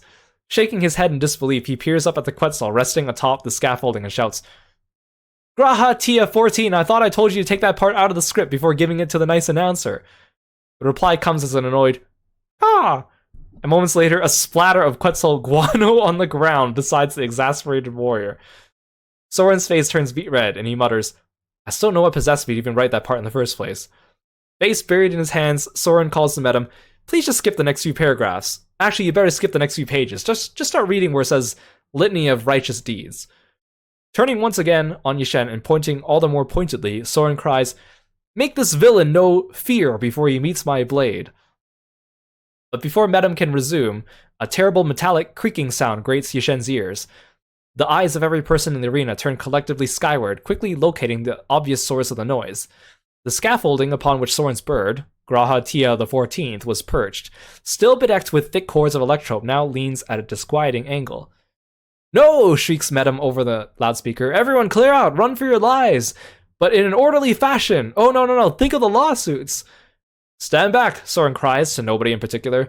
Gasps and cries are heard from the audience. Facing Yishen, Soren's eyes narrow and he whispers, So, to destroy me, you would also destroy yourself and take these thousands of innocents with us. Metal screams and the scaffolding lurches forward. Have you nothing to say at all, fiend? Soren challenges. Judging from the scaffolding's position and the direction it's leaning in, Yishen intuits it would probably fall harmlessly in a far corner of the arena. Just as he opens his mouth to respond to Soren, an awful groan is briefly heard, then gives way to eerie silence. The scaffolding lurches forward one last time, then detaches and careens to the ground. Yishen's intuition was correct. The debris shouldn't hit anyone on the way down. Except, of course, Soren is now sprinting directly towards it. Between heavy panting, he declares, I am the Warrior of Light! It is my sacred charge to defend all worlds! All peoples! While I still draw breath, none shall know despair! Now bear witness, as my litany of righteous deeds gains another stanza. Soren skids to a stop at the edge of the arena an instant before the wreckage comes crashing down. He swings his great sword upward in a wide arc, and... Okay, there's a picture with the next one, but I feel like I should read the text before I click on the picture. This is good. I am very enticed right now. Ryugen, welcome to the stream. Thank you so much for the stretch. I really appreciate it. I love how he named his bird Graha Tia the 14th. That is just So good. Clang. The audience lets out a collective gasp. Some scream, some faint, some just stare. But from Soren, silence. Where the misguided Warrior of Light stood mere moments ago now lies a twisted tangle of steel and electrope. Grahatia the 14th, the Quetzal, lights on the debris and musters aboard. Ah! Amidst the confused stillness, I was going to say silliness. Amidst the confused stillness, Yishen steps forward towards the collapsed scaffolding. Not so fast, rings a clear, sharp voice from above. All eyes in the arena once more turn skyward to see a figure standing in the shadows atop the Arcadian marquee. The arena's spotlights turn in the figure's direction, revealing a figure standing ramrod straight, arms folded across its chest, one hand clutching a scepter. Clad in garments of the deepest blue, face covered by a sapphire half-mask, the figure lets out a dazzling smile and leaps to the stage. Not missing a beat, Medem bellows, "Ladies and gentlemen, let's give a warm welcome to our newest challenger, the Cerulean Scion!" Scattered applause ripples through the stands as the figure lands with decently impressive acrobatics and raises his arm, pointing at Yishen in a way that is all too familiar. Same hair. Same voice. Same exact gestures. It's Soren. Probably.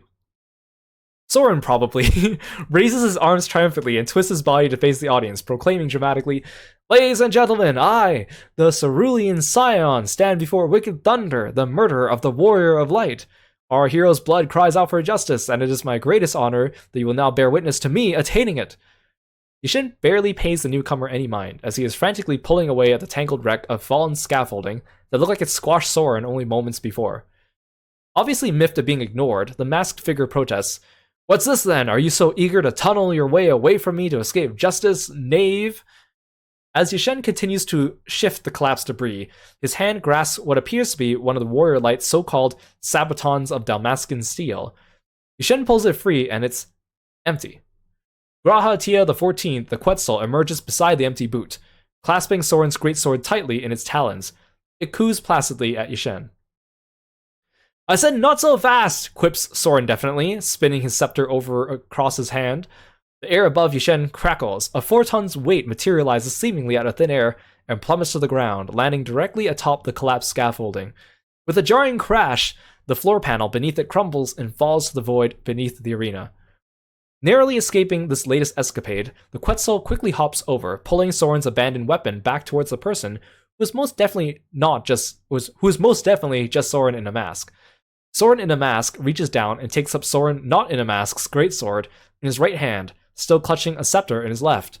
The bird flutters and perches itself atop the left shoulder of the person who is, with absolute certainty, its owner.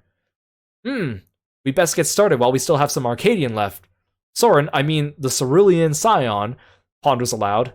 Then, resuming his initial ramrod straight posture, he cries, "Announcer, proclaim my feats!" Hesitatingly, Medem begins. Bedecked in sabatons of... No, forget it. I'll do it myself. Yishen's next opponent turns and glares at him. "I am known as the Cerulean Scion, and by no other names. There are none more skilled in blue magic or in the arts of war than me. Those who face me fall, and to defeat the one who has slain the Warrior of Light, I now unleash the most ancient, the most powerful, the most devastating of all, blue magics." A column of pale flame erupts from where the Cerulean Scion and no other name stands. The few remaining members of the audience all gasp. The flame rages momentarily and diminishes just as quickly. When it fades, where a diluted Warrior of Light in a blue costume and a Quetzal on his shoulder once stood, there now stands... well, it's the same Warrior of Light in a blue costume with a Quetzal on his shoulder, but I guess now the Quetzal is wearing a matching blue mask. The figure stands before Yishen, both heads, glaring with terrible wrath indeed. The bird opens its beak, and from it comes an unworldly shriek.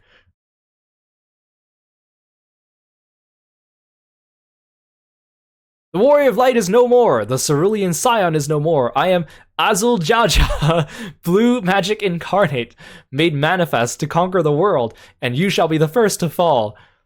Does Yishen have what it takes to stand against the head of brilliance and the head of bunk?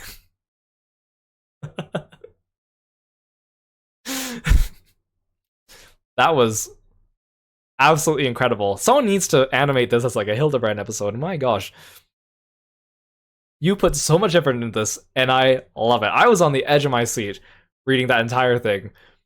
Equal parts like comedy but also drama that I could definitely see them actually like putting into the game itself.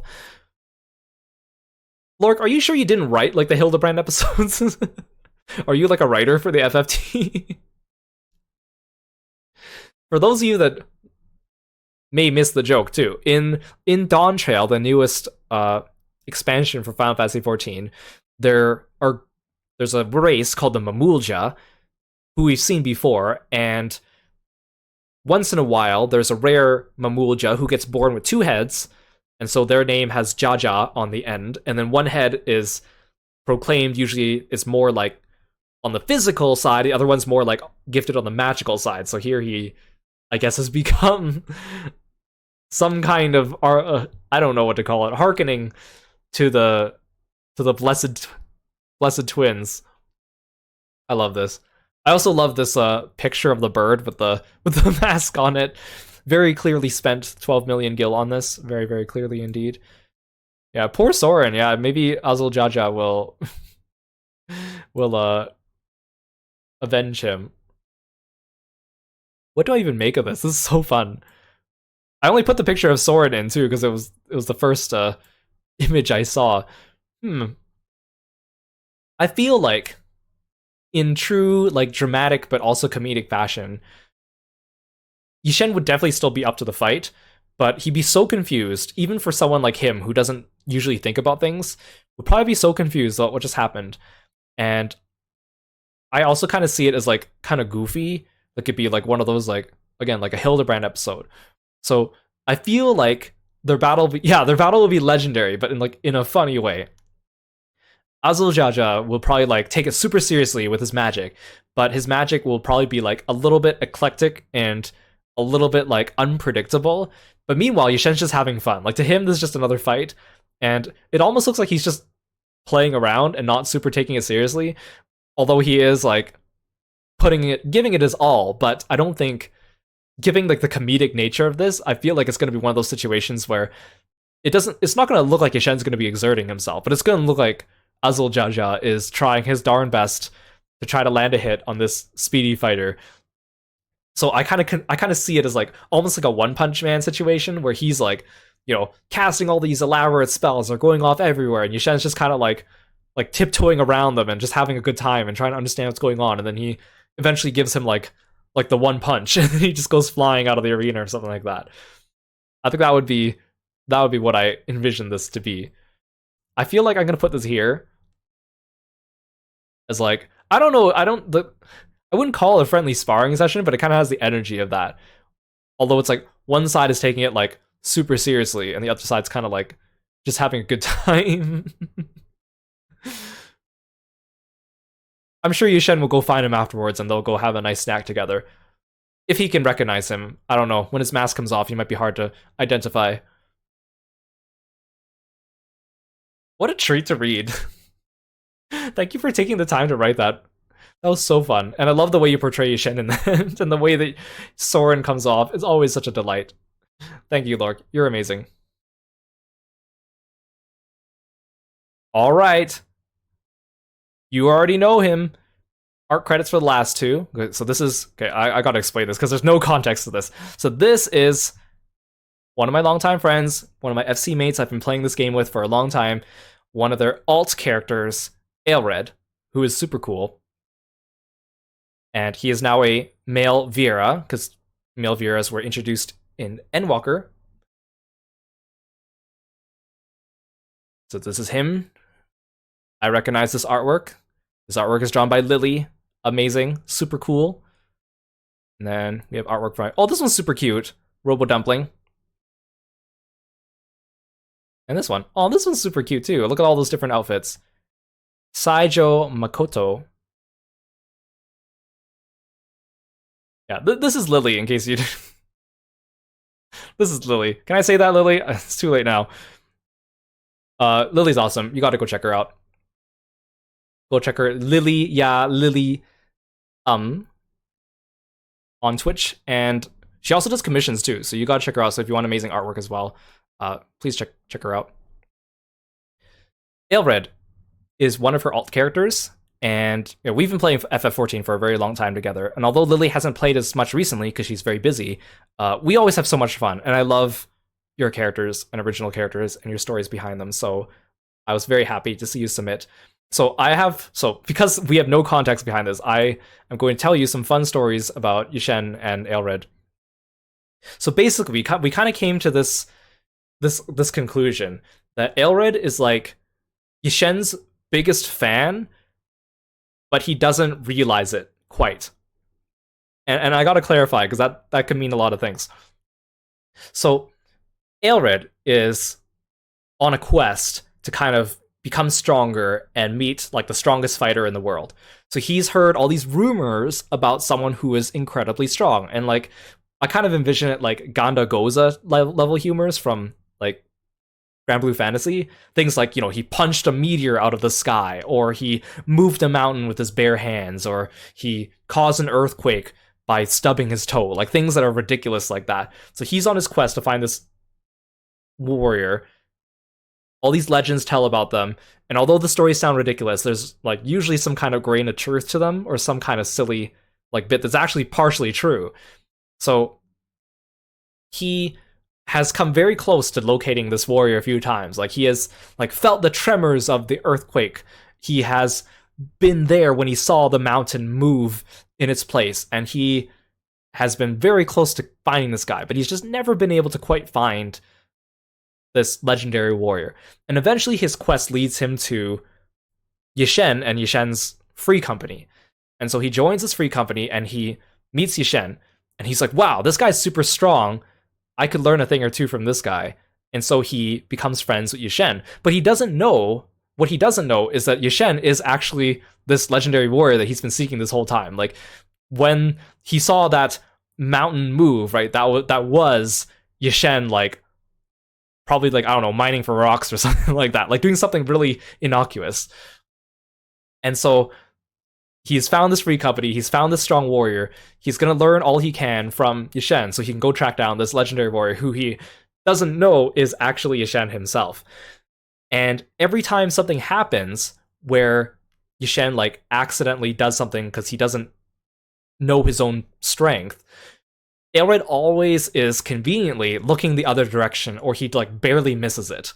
Like something will happen and he'll be like, wait, what was that? And he'll look and he'll be like, darn it, I missed him. The legendary warrior's gone. I didn't quite catch that. And yet Yishen is just there, and he doesn't know what he's doing. He doesn't even realize what he's doing. He's just out there living his best life, doing innocuous everyday things.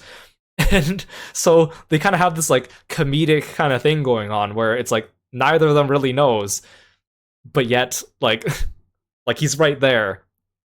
It's such a fun dynamic. I always love it, and it's so funny. And Lily always writes her characters super fun, and she loves her original characters a lot. You could tell all the love she puts into them and the way that she draws them and gives them different outfits and stuff like that too. So I find that like super, super endearing. And I love Aelred. He's such a handsome Vera as well. And I just imagine having so much fun with this, just the premise of what their friendship kind of entails.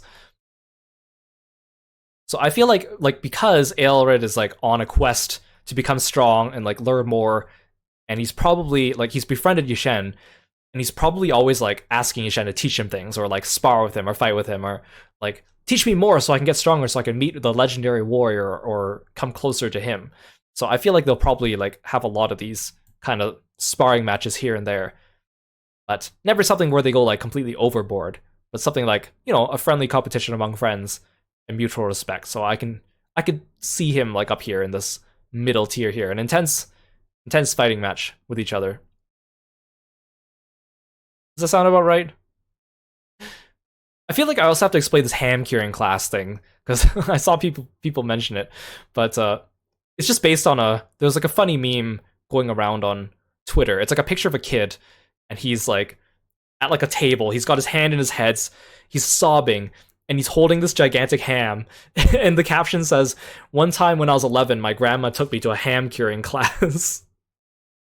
And that meme just resonated so much with Lily that she just made it her name. And it's just so funny. I don't know why. It's just such a funny thing. Thank you for submitting your character, Lily. That's awesome. Please be around more. We want to see more of you. No pressure though, but we love seeing you, Lily. Okay, here we have Hakaze. Hakaze4295, another friend of the channel. A masterful submission specialist with technical prowess befitting his day job as a scholarly PI or private investigator. Ring name, Neko, is ready to take on the legendary Yishen. The stronger the foe, the further the thrill of battle takes him. So we have awesome art here by Bellum and Camino. This is his picture, Neko. Super cool. I love the expression on his face here. He looks so cocky. And this one's really awesome too. Like this one looks like this one looks like the last thing you see before you die, right? Like he's about to punch you. His eyes are glowing. It's got an amazing background. Camino does so much good art. I've been very happy seeing their art on my timeline. So Hakaze has been around the channel for a while. We've seen them around the channel for a while saying hello. Awesome member of the community. And they've been following me on Twitter for a while. And actually, more recently, I've actually been talking to Hakaze. And turns out we have a lot in common and have become quick friends. Hakaze told me that they've been following me since DeviantArt. I was like, what? Are you serious? I thought that you've been following me since maybe like I started VTubing on Twitter or something like that. No, they've been following me since DeviantArt because they saw artwork of Yishen. One of my very first commissions on DeviantArt, which led them to my account on DeviantArt, which then led them to like my Tumblr and then my Twitter. And I was like, dang, you've been following me for so long. And I was just so flattered by that and Yishen like inspired them to get some of these artworks because, you know, we have a lot of favorite artists in common too, which is awesome. So Hakaze takes really cool G poses of their character in the game, like using posing tools. Because, you know, the game doesn't have like wrestling poses, but they take a lot of like custom G poses with like posing their characters with like wrestling moves, which is really cool because like wrestling moves are so hard to not only pose but also like draw or envision. They're really tough. It's really hard to find artists that can draw wrestling poses, and I don't blame them. It's difficult. It's hard enough to find group compositions. Imagine trying to draw like two bodies like entangled together, right?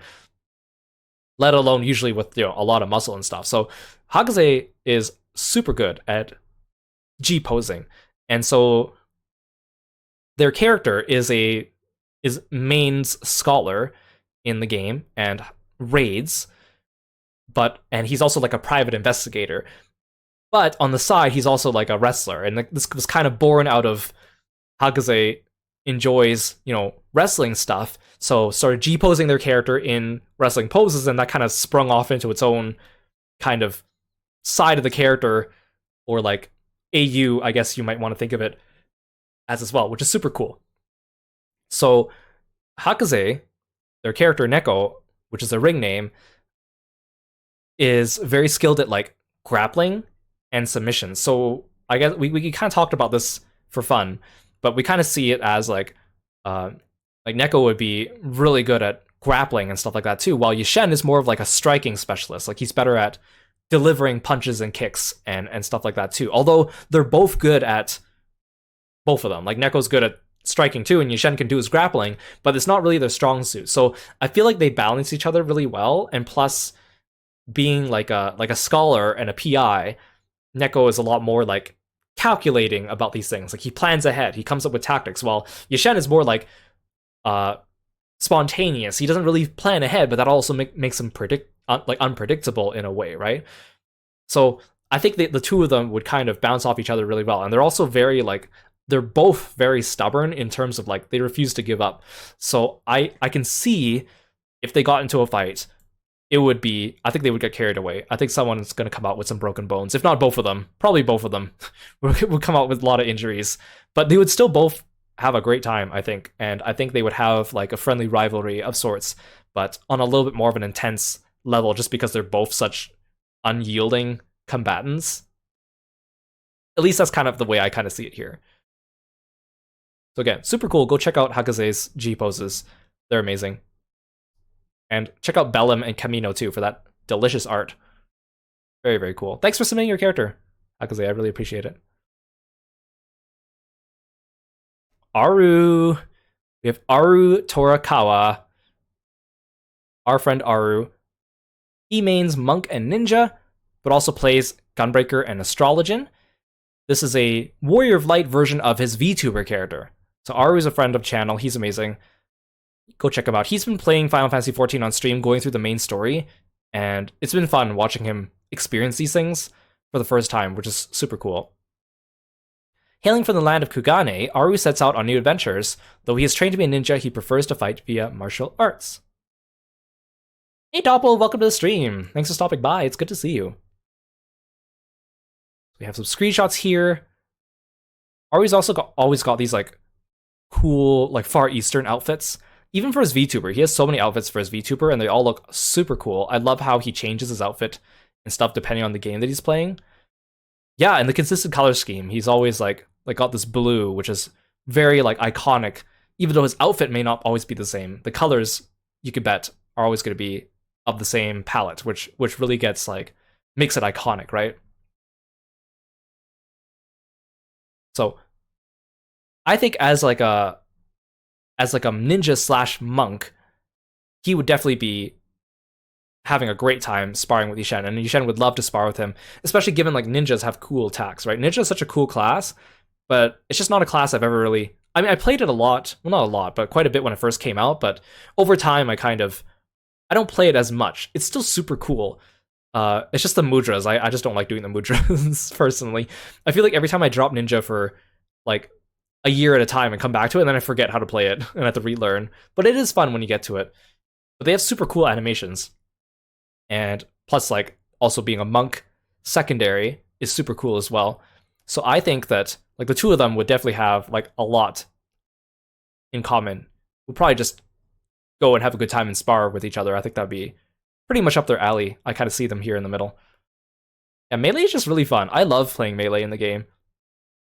I feel like playing Melee, like going into a fight for the first time and going in as a Melee, specifically a Melee DPS, really gives you like a different type of perspective. I know you're being sarcastic, Lily. You started off as a Melee main as well. Lest we forget our first Dragoon in our FC.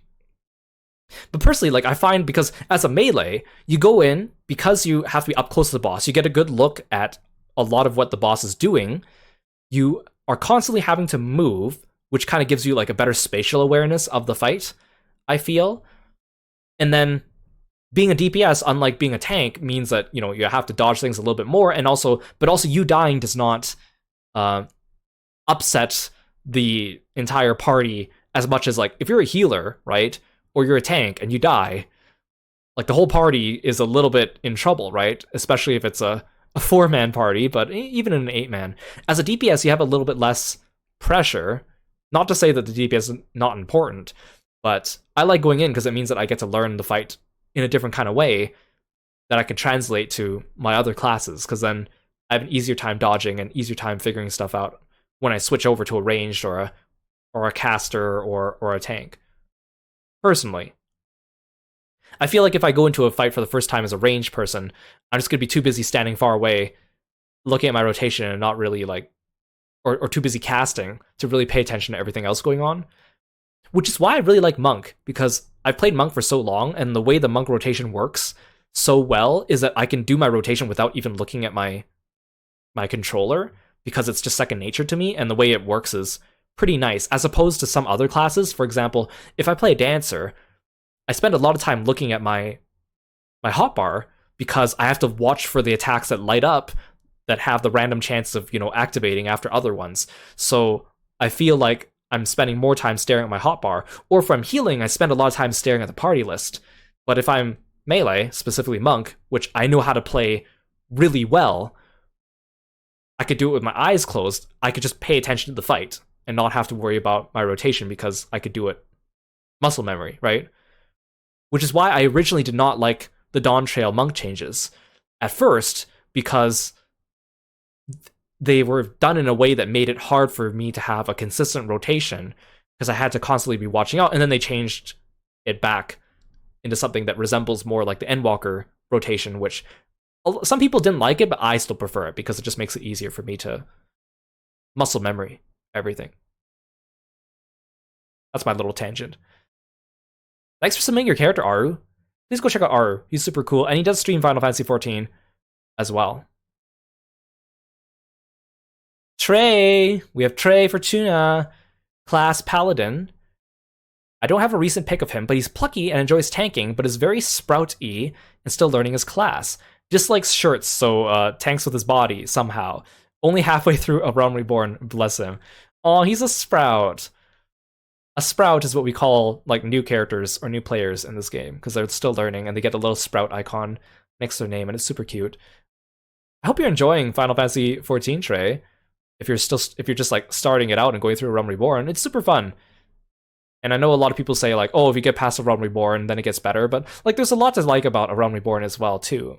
So if you ever need help going through content, I mean, feel free to hit me up, or any of us really. I'm sure anyone would be happy to have you. It is very charming, yeah. Oh, look at him. He's wearing like low level gear. It's like the harness and he doesn't have the subligar on, but oh, look at him. Red hair cat boy. Tanking with his body. Very classic. You know, when you're first starting out, you know, your character's gonna look ugly. I mean, that's just how it is. You're gonna wear a mishmash of materials and stuff. I mean, nowadays new players can go into glamours right away, but back in the day, I remember, nah, man. You had to deal with looking ugly until you're level 50. Even then, afterwards. Thanks for submitting your character, Trey. I think because your character is, I mean, a Sprout and cute and new, I feel like it'd be like a good chance for him to have like just a friendly little session with Yishen. Maybe teach him the ropes or something. Maybe show him a little bit of how to play Pugilist or something like that. But going easy on him because he's still kind of new. But he's still pretty tough because he's able to take all those attacks while he's wearing like very little armor. Yeah, he's just a little baby. Please go check out Trey too as well. He's a really cool VTuber. Thanks for submitting your character. I really appreciate it. Here he is, Monk Bro. We have Noah.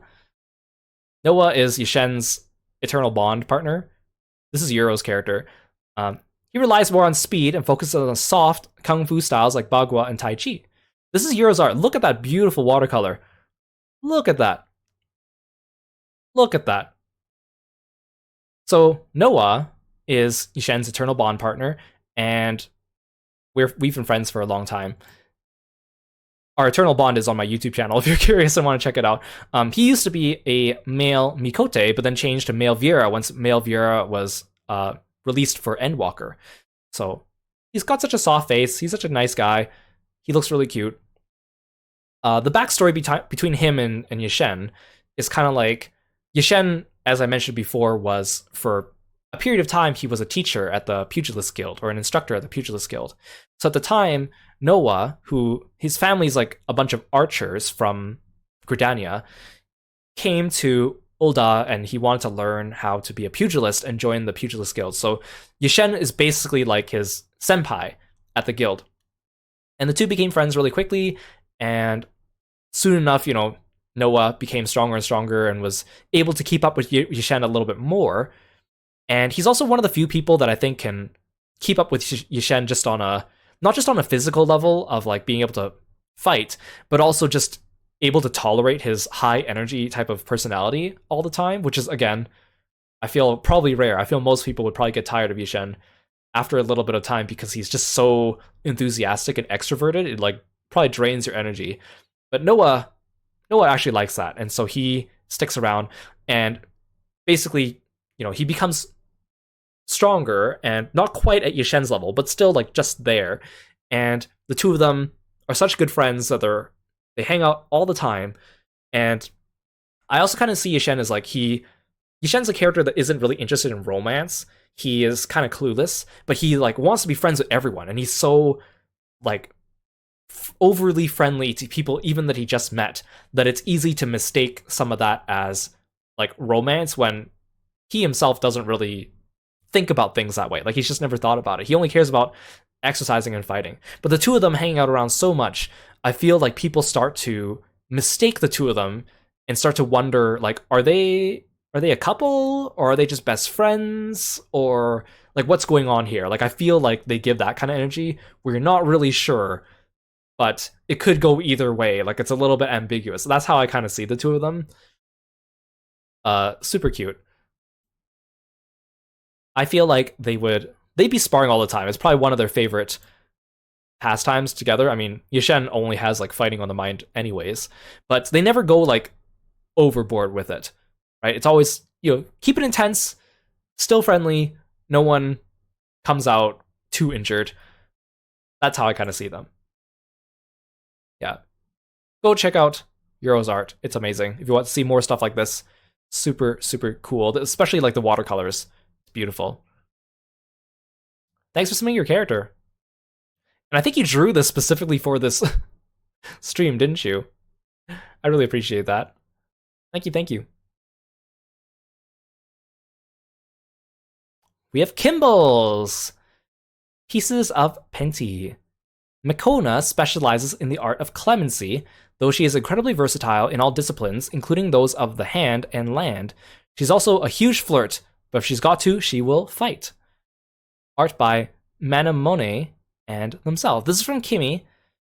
I've actually known Kimmy for a long time, back from the DeviantArt days, and she's an amazing artist. Like, so this one's by Manamone, which is beautiful. I love the soft look of this and the hair. And this is by Kimmy. Look at her. Look at those flowers. That's beautiful.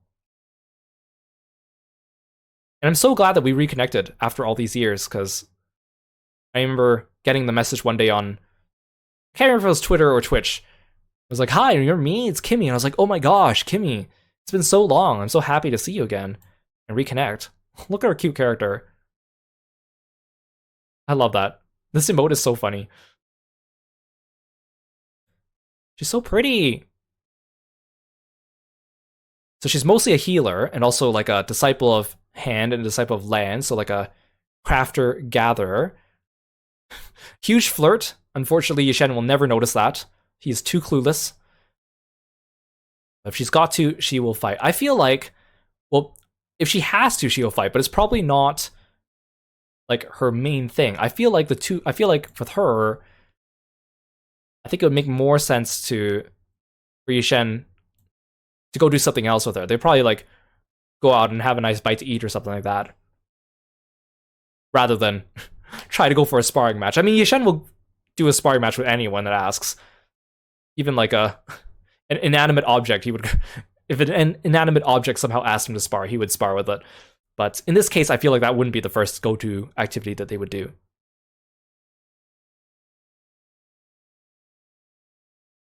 Look at her, she's so pretty. Love it. Please go check out Pieces of Penty. She's an amazing artist. You want to see more stuff like this? I also didn't know that you played Final Fantasy XIV, or maybe I knew that and I forgot, Kimmy. We should play together sometime. Hey, Yule, welcome to the stream. Thanks for stopping by. Welcome in, welcome in. Unfortunately, you have to watch the VOD for your entries. I know there's a comment here, but it's a mutual friend of ours complimenting the characters, so I'm not going to read that out here on stream. We have Twilight Red Mage, our friend. I'll submit Conrad. As you know, he's very kind and very awkward, an adorable sunshine friend. And while he's physically pretty weak, he's well versed in multiple schools of magic, especially red magic. So, Conrad, I've known him for a while too. Back from like the Tumblr days. This is Luke's character, by the way. Awesome. I love Conrad. He is so adorable. Let's have a closer look at him. He has so many cool, like, princely looking glamours. And usually in the red color to go with the red mage, which again, thematically, works really well. I love this weapon too. This weapon looks cool. I love the red mage weapons because the foci that come with them are really cool. I usually base my red mage weapon off of whatever foci that they come with, because that's just such a cool part of the gear. Look at him. So one thing I want to mention about Conrad here too is that I love his two-toned hair. I usually personally don't make characters in Final Fantasy XIV with two-toned hair because a lot of times if you use two completely different colors, they don't always look that well, and not all hairstyles work with it very well either. But like for Yashen, I actually use two colors for his hair. I use like a light platinum blonde, and then I use like a slightly darker orangey kind of blonde. And it's very, you don't notice it at first, but the reason why I do that, because literally the two colors are like one palette swatch away from each other, one or two swatches away from each other. But I feel like it adds a little bit of depth to his hair that you wouldn't notice otherwise than if he just had one hair color. So even though the game allows you to have dual hair colors, I usually use it as like a shading method. So when I see other characters with two-tone hair, it's usually like a hit or miss to me.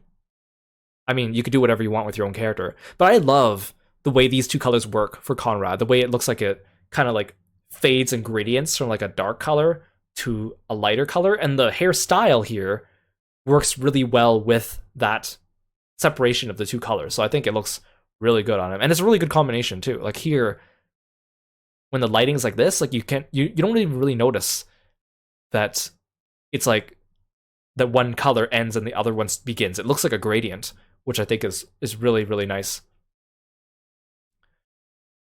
Yeah, so Conrad's really sweet, really good at red magic. He looks up to Yashen. Yashen is kind of like, you know, he's like the strong, muscular kind of like inspiration, I guess might be the right word to work towards in terms of like exercise goals, right? And I think like that's kind of like their relationship here. I feel like they would have like their occasional sparring match, because I mean, if you're friends with Yashen, unless you like don't fight at all, like almost guaranteed he's gonna try to spar with you, even if you have very little proficiency for it, he'll like try to teach you at least a little bit. I feel like the two of them would probably like have a lot of these, but nothing like super intense. I feel like something like here, where they'll have like friendly sparring sessions, and he probably teaches Yashen a little bit about red magic too, although it probably goes completely over his head. But that's the kind of way I see him. Look at him. Look at him. Thanks for submitting your character, Luke. I really appreciate it. We have Geb. Hiyori Itai, originally a lonesome red mage from the east. He made his way to other parts of the world to further his self-education. Along the way, he experienced love and tragically loss. For those he's lost and those he could yet save, he took up the path of a gunbreaker. Ooh, that's cool. I love Aura. They're super cool. This is a really cool angle, by the way. I like this shot. Gunbreakers have cool moves too. I love this too. Look at him. This emote is just so charming. I love this emote so much.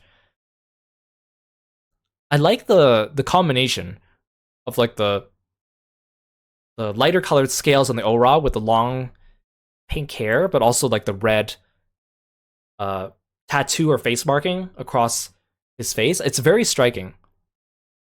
I think it looks really good. So he's a originally red mage, but also gunbreaker now. So obviously he's very proficient in close range combat, could take a hit because he's a tank, but also has like magic up his sleeve. I think that would be like a really big advantage if you were to like fight Yashen for real, because obviously if you're gonna fight him, magic is probably one of his weaknesses. But if you're a caster, that probably makes it hard for him to, or it makes it hard for you to cast. But if you have knowledge of martial arts but also magic, that would be like a very strong combination. But I don't know too much about your character, but just judging from him, he looks like super cool. I feel like they'll definitely have like a good, nice sparring match. Probably something on a little bit more of like the intense side. Not going to the overboard side, but still something that's like pretty exciting to watch, I would assume. That'd be super cool. Thanks for submitting your character, Gab. I want to see your character more around. Maybe when Kieran does his Final Fantasy XIV community nights or something like that, we'll probably run into each other again. Thank you. Here he is, the Psycho Reaper himself. Psychotic Reaper. Mysterious as he is able to read your fate with his cards.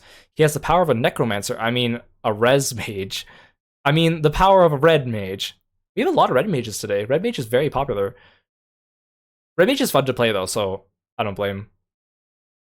Able to grasp both the power of light and dark, or if you want to chill and relax with him, that's fine too. This portrait looks so cool. You have like the mask, you have like the flames in the background, you have like the glowing armor, you have like the zoom in. It looks very intimidating. This looks very intimidating. This looks cool. This is just like, this speaks to me. This is like Psycho Reaper right here. I remember we talked about this before when you submitted him on the other streams, but like there's like a lore reason for his blindfold, right?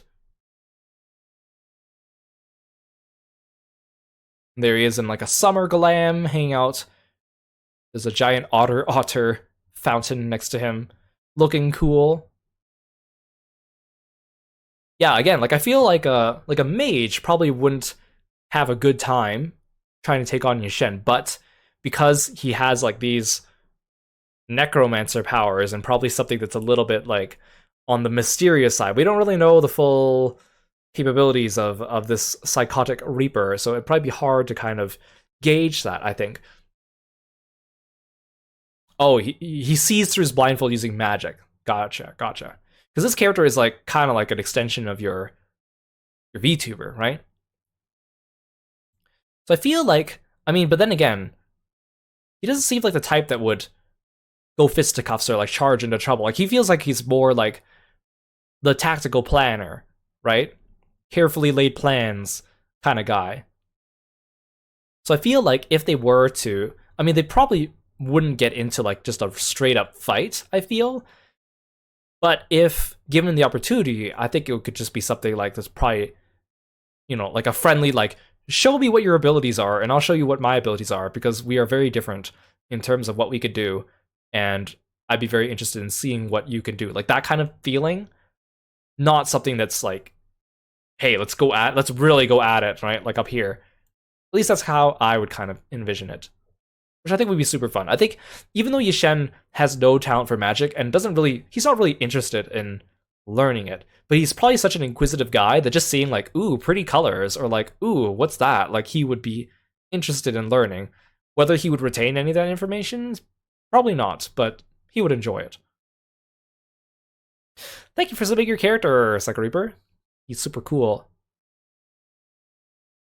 We have Apollo Sigma with their Warrior of Light Robin.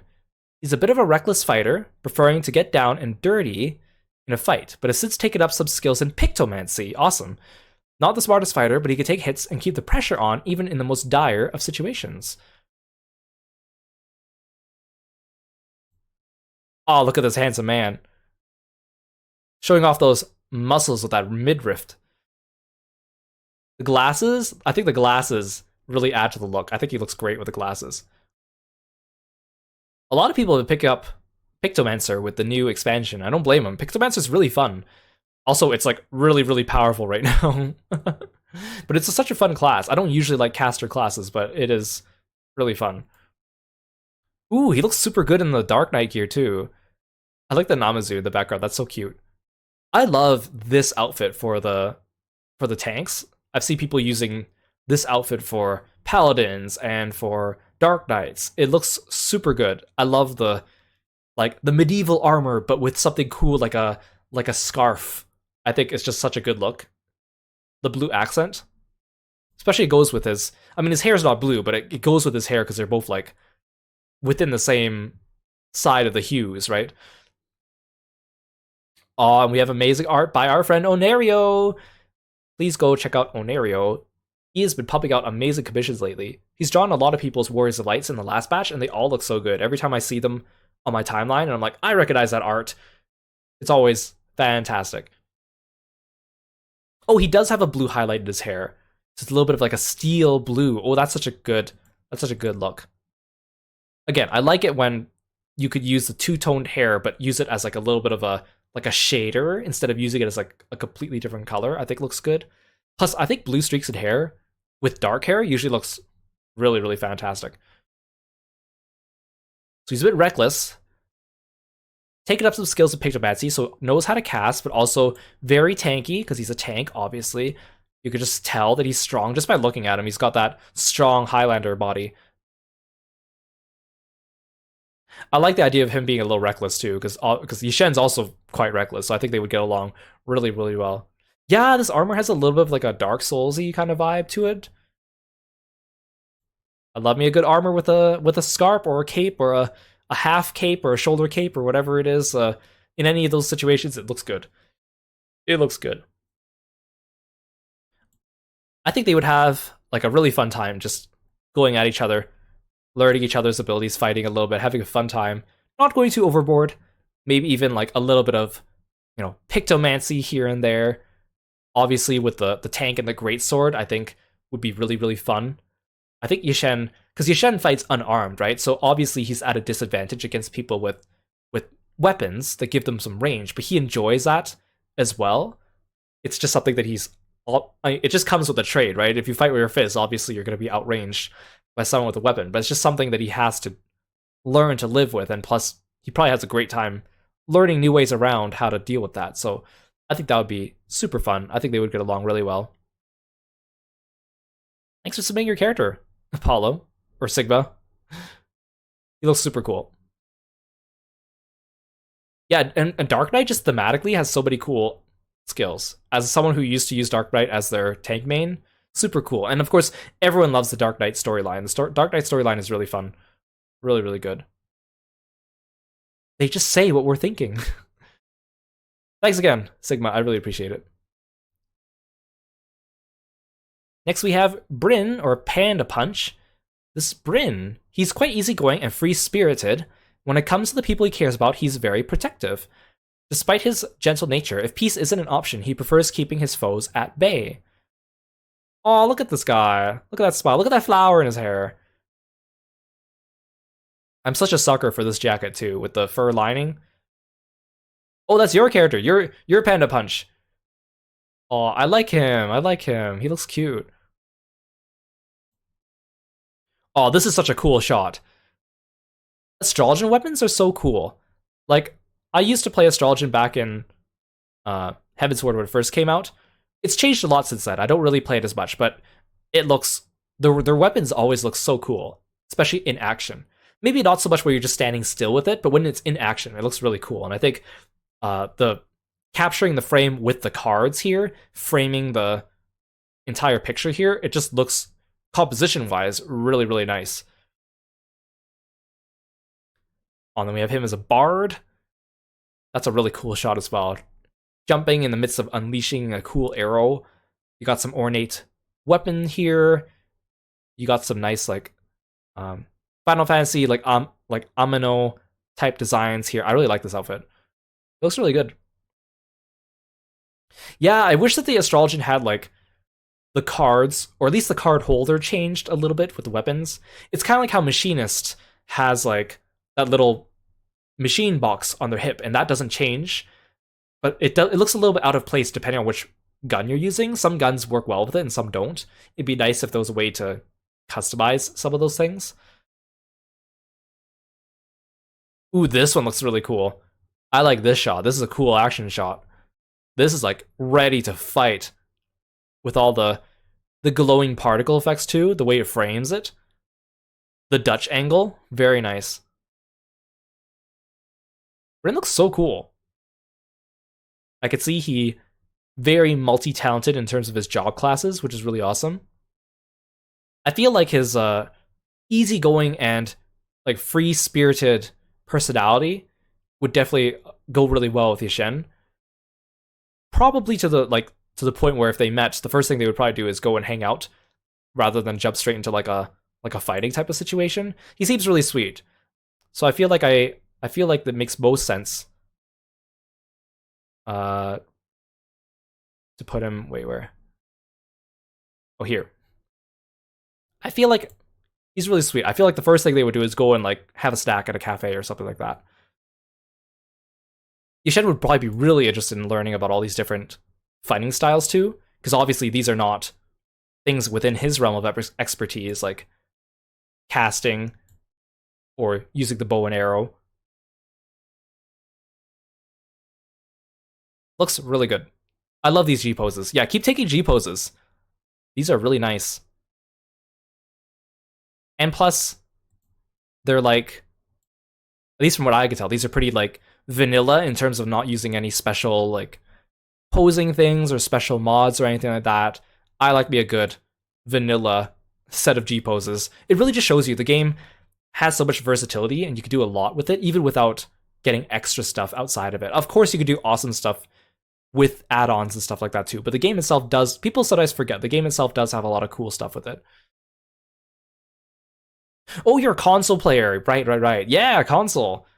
Yeah, I used to be a console player. I actually still would be if it wasn't for the fact that it's just really convenient to play it on the computer for me as my setup now. Love it. Thanks for submitting your character. Ooh, we have Julius from Elidir M. Meet Julius, pure-blooded Garlean who suffered experimentation to be able to manipulate ether like a normal Eorzean. Has a gun blade, which is a Wakizashi built in, so you can take it out to dual wield. Ooh. Prefers speed over strength and has a Magitech left arm, quick to anger. Oh, that sounds really cool. So, for those of you that don't know, Garlean is a race in the game that you can't play as. They usually appear like the Hearers, or they use the Hearer models in the game. Sometimes Elezen models, but they have like the third eye, the jewel in their forehead. So I love seeing people make Garlean characters because it really takes an extra layer of creativity, because by default, you cannot create a character that is quote-unquote Garlean in the game using just the default stuff. So you gotta either, find creative ways of either covering their forehead, to imply the third eye, if you're not going to modify it in, of course. It also means that you have a very interesting angle for building in their lore, because the Garleans are unable to use ether, and they're usually like, at least for the first parts of the game, they're antagonists, right? So I think this is super interesting. Ooh, this art looks really good. I love those expressions. It's so expressive. Look, he's... Oh, you guys... can't really see that one on the left. Sorry, it's cut off on my screen here. I don't want to move my screen around too much because it messes with the OBS, but I needed to zoom in a little bit to make things fit on screen so you guys don't see like the Twitter ads on the side and stuff like that too, so apologies about that. I love those expressions here. This looks really cool. The whole collage as well. I see him like, he's here with the gravestones as well. He's got his Magitech arm out. Magitech arm is such a cool addition as well. Again, it's something that's kind of outside what you're normally able to do with the game. Awesome artwork again. The red hair looks really good on him too. The red hair with the white outfit. Very striking. I love how he's just got the pitchfork and the lightning here. The menacing expression. Another close-up of the face. He's also got like the scar across his face too, which works with the angle of his hair as well. And a picture of him in the game. Looking good. Again, I think the dark red hair, or the auburn hair, looks really good on a lot of characters. And he has the magic arm here. Ooh, I like how it's kind of like the sleeve is like ripped away between those 2 points of armor, and then you can see the Magitech arm. But then the sleeve is like the remnants of the sleeve are still down there at the bottom. Yeah, that looks really cool. Garlean characters are awesome. So much creativity with the way people write them and implement them as well. Yeah, the third eye has to be, I'm assuming, a mod, right? Because it's not something you get in the game normally. Looks really good. Julius seems like a really cool character. I would like to learn more about him. The dual wielding with the gunblade and the Wakizashi sounds like a really cool idea too. Dual wielding is such a badass thing. And quick to anger. I feel like he'd be definitely like a worthy foe. I don't really know too much about his motivations here, but he would definitely have like a good, intense, fight with Yishen. Especially, I think the Magitech arm would give him a lot of like intrigue and like be able to throw a lot of things at Yishen that you probably never seen before. Something that's kind of new.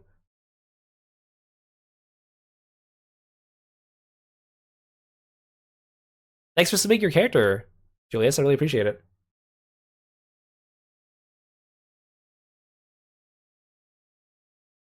Next, we have Felix, Top Dog Santos, also known as Felix Santos KP. He's a VTuber. I've seen you around because Kiazu has drawn your character a few times. He's a wrestler VTuber, which is super cool. You should go check him out. Very, very handsome, beefy design. This is his character, Rainer. He's quite the bookworm and prefers to heal, but on his off time, he's quite skilled with a pistol and his axe. To all those who don't do mechanics, beware. This, first of all, super cool character. I love all the people wearing like the new, well, this isn't like technically new gear, but like the Alexandrian look, I guess I'll say, right? The modern look, I think looks really good with him. Plus with the gun, and also the hat. I'm such a sucker for like berets or like schoolboy hats for some reason. They look really good. This kind of goes back to my point when I was talking earlier about healers, how like, you know, growing up playing our JRPGs, you think all healers are like, you know, cheerful, friendly, bubbly, kind to everyone, always happy type people, and then you go into like an MMO and you play it, or you play a healer and you realize every healer is just really salty because they have to pick up the slack of anyone else who doesn't do mechanics or do things correctly. That's definitely the type of energy I get from here as well, which I could definitely sympathize with. I've definitely been on that end as well. I like your character. I love the purple as well. Goes really well with your outfit, I think. And then you picked like a gun that matches your character really well as well. It looks really good. Again, such a sucker for these new modern looks for some of the characters. And some people might say, oh, it doesn't fit with the lore or the world, but now we have a location in the game that does work with all this stuff with Dawntrail. I mean, before we had like Allegan stuff, which was a different aesthetic, but now we actually have like Alexandrian stuff, which you could, you know, easily integrate characters with these more modern looks, and they don't look out of place, and I love it. Yeah, it's definitely like the come on kind of pose, right? Like the machinist type of pose looking to it. I think as someone who uses like a pistol and an axe, it also prefers to heal, quite the bookworm. Again, very different from Yishen. I feel like Yishen would probably have a lot to learn from Rainer as well. Because he's like more of like a bookworm slash like pistol user slash like healer, I feel like Yishen would definitely want to learn a little bit of it, although he probably won't retain too much of it. I think they would definitely have like some kind of, if not just like a friendly like get together, some kind of friendly match just to showcase some abilities and learn a little bit from each other.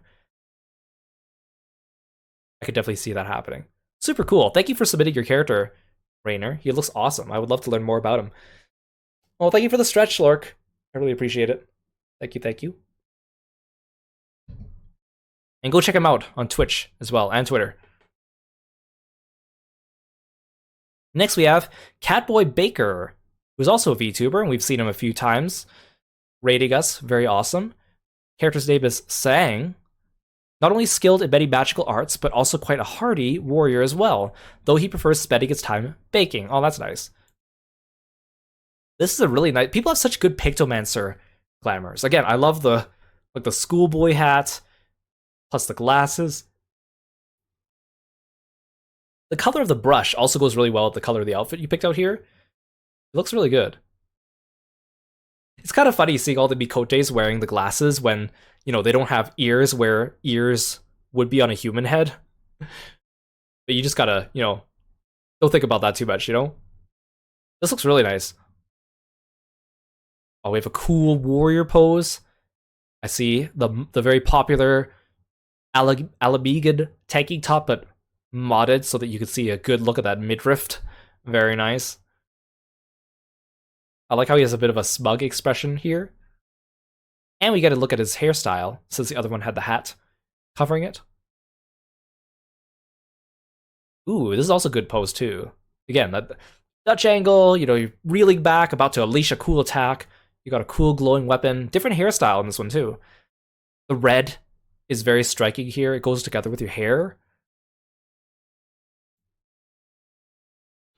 And this one, just like a candid, nice little cool shot here in Razahan with the scholar weapons. The blue also goes really well with your hair as well.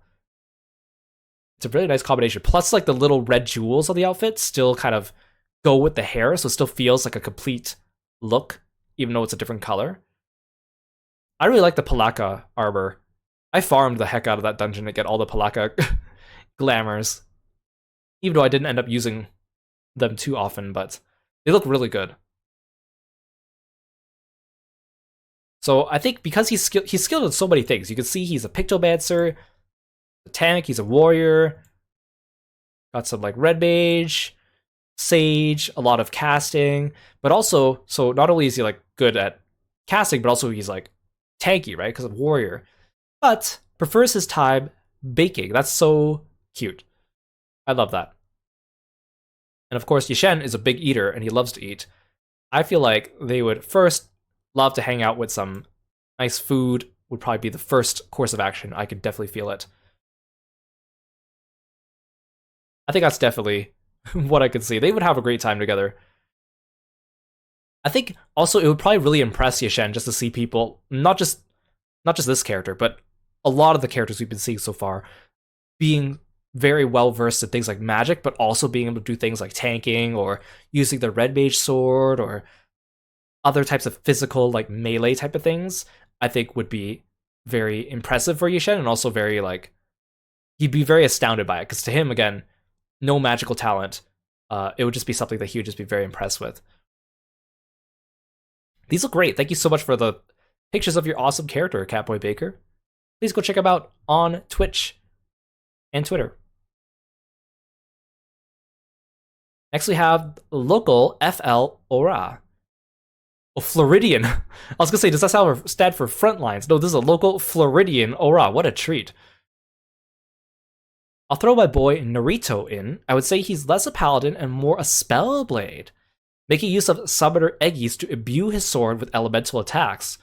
That's really cool. He's very quick, going for small strikes before finisher, hoping to whittle you down and strike when there's an opening. So very calculated, integrates magic with the use of his physical. That is super cool. Let's have a look. Ora, always very cool. Two-toned hair, looks really good on him.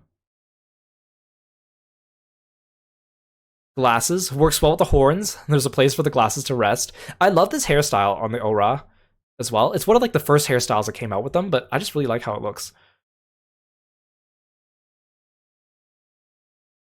Here we have him as a caster. He's got his carbuncle behind him, showing off that midriff again.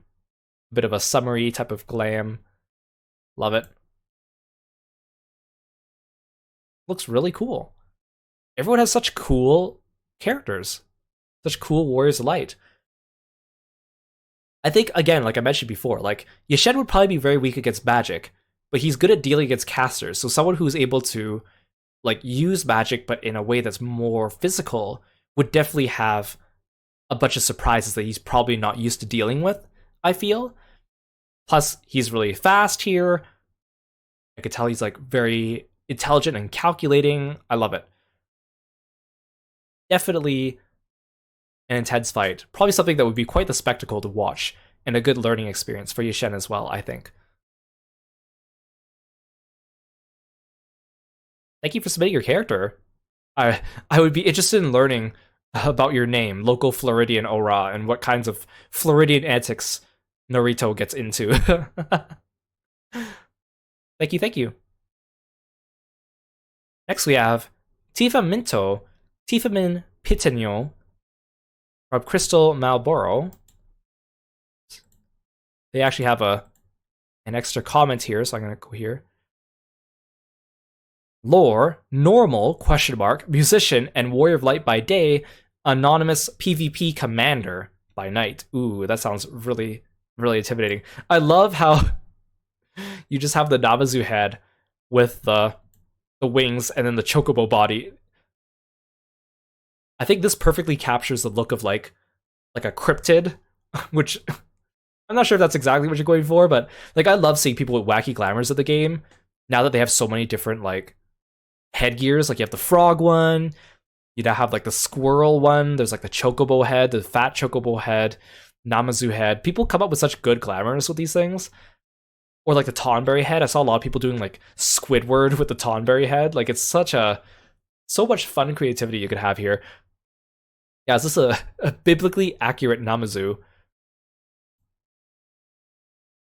I love how if you get the Chocobo suit with your character and your character has a tail, like an Ora or a Mikote, the tail comes out of like the butt of the costume, right underneath the tail of the Chocobo.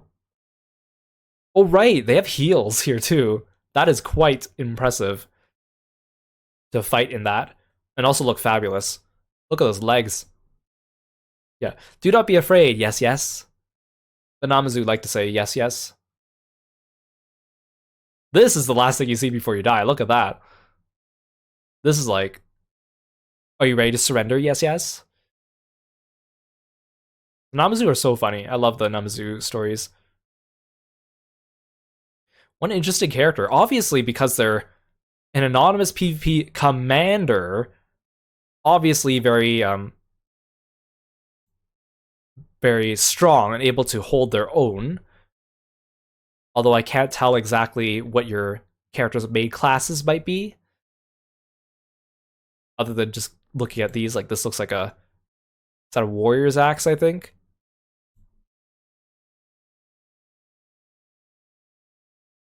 I can't tell if this is like a dragoon pole or a cast. I think this is a dragoon pole, is it not? I could be wrong. Obviously, very strong. Although PvP could be different things, right? It could be front lines, especially if they're like a commander. It could be crystalline conflict. It could be rival wings. We'll never know. Oh, hello, welcome. Steve Bito, you're here. Welcome to the stream. Oh, it's a dragoon pole arm. That's cool. I like the dragoon weapons that look more like pole arms than they do like straight up spears or halberds. Personally, I like it, although it doesn't really work with all their animations. Because when I play as a dragoon, because I feel like Yishen, he's like a monk, right? I would like him to have like a staff. So I prefer like the blunt looking pole arms, but it doesn't really work because of the animations are more like stabby. But I think it looks really good with this pose. Musician and Warrior of Light.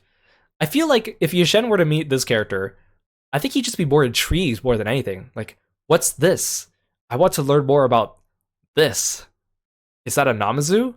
Is it a Chocobo? We'll never know. I feel like Yishen, this would awaken his curiosity. He would be so up in Adam, just trying to like figure out more about this character. So much so that he might even forget about try to like fight or anything like that, which is quite an achievement considering that that's usually the only thing on Yishen's mind, I find. So I think upon first meeting, I think curiosity would probably be the first thing. Yishen would be so curious and he'd want to know more about this character. Fighting would not be the first thing that comes to mind. But then afterwards, I feel like they could have a very awe-inspiring sparring match or fight. Really, really cool. I love characters like this. It's such a good look, too. It just goes together so well. The Namazu head, the Chocobo body, they're both gray. The heels, those nice slender legs. I love it. And the wings, of course. Thank you so much for submitting your character, Tifa. I really appreciate it. I would love to learn more about your character as well in the future. Next, we have Curtis. Our friend Curtis, also a streamer. Go check him out. Healer-themed streamer as well. Salutations, Aran Curtis, the adventurer healer here. He is an all-rounder healer. After healing for the longest time and seeing lots of injustice in Eorzea, Aran temporarily hung his healer's coat. With his knowledge about injuries, he decided to dish out damage on the bad guys. Ooh, I like that backstory. I love how his... Like, I'm pretty sure Curtis...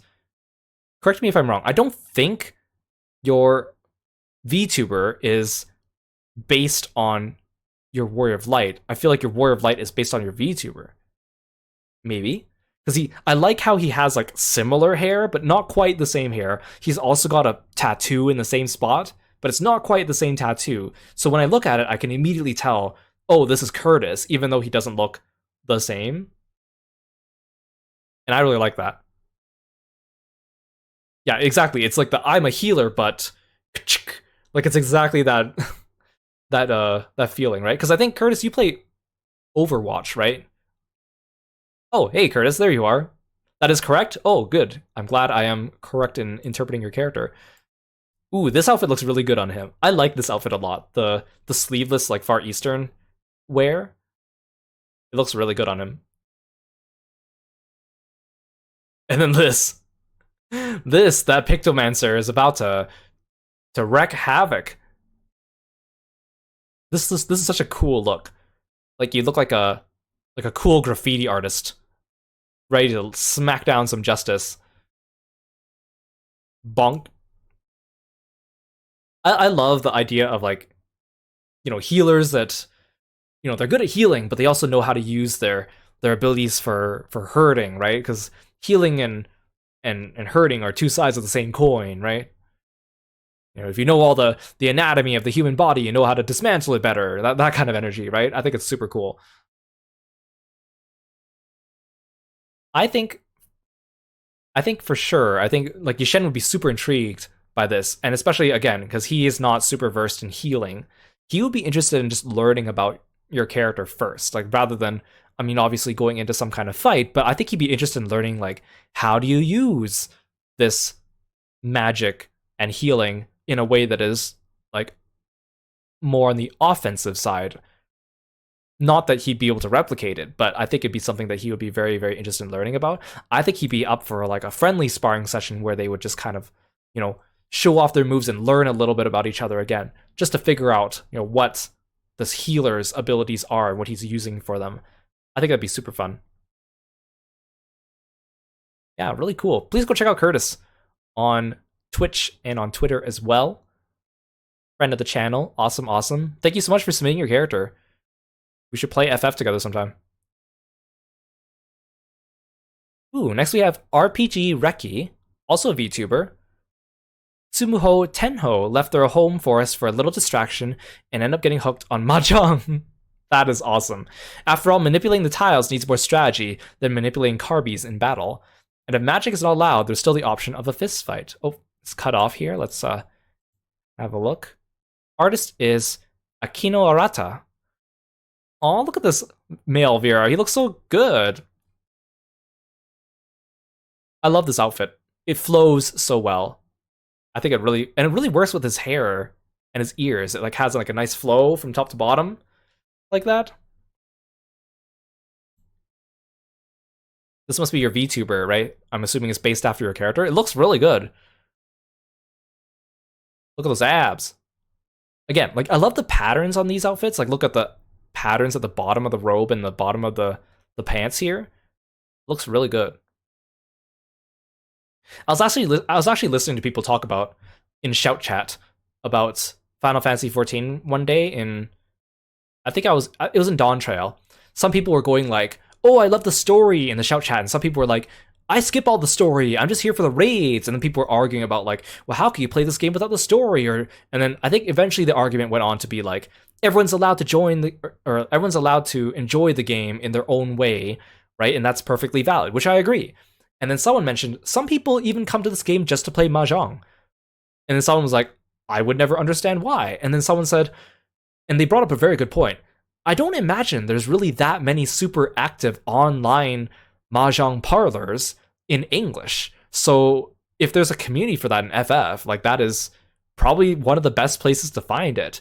And that's actually a really good point, right? So there is, like, I've never played Mahjong in the game, but there must be like, I'm assuming like maybe not a huge community, but there's definitely probably like a pocket of people that just are really good at playing Mahjong and just play Mahjong in the game, which I think is awesome, right?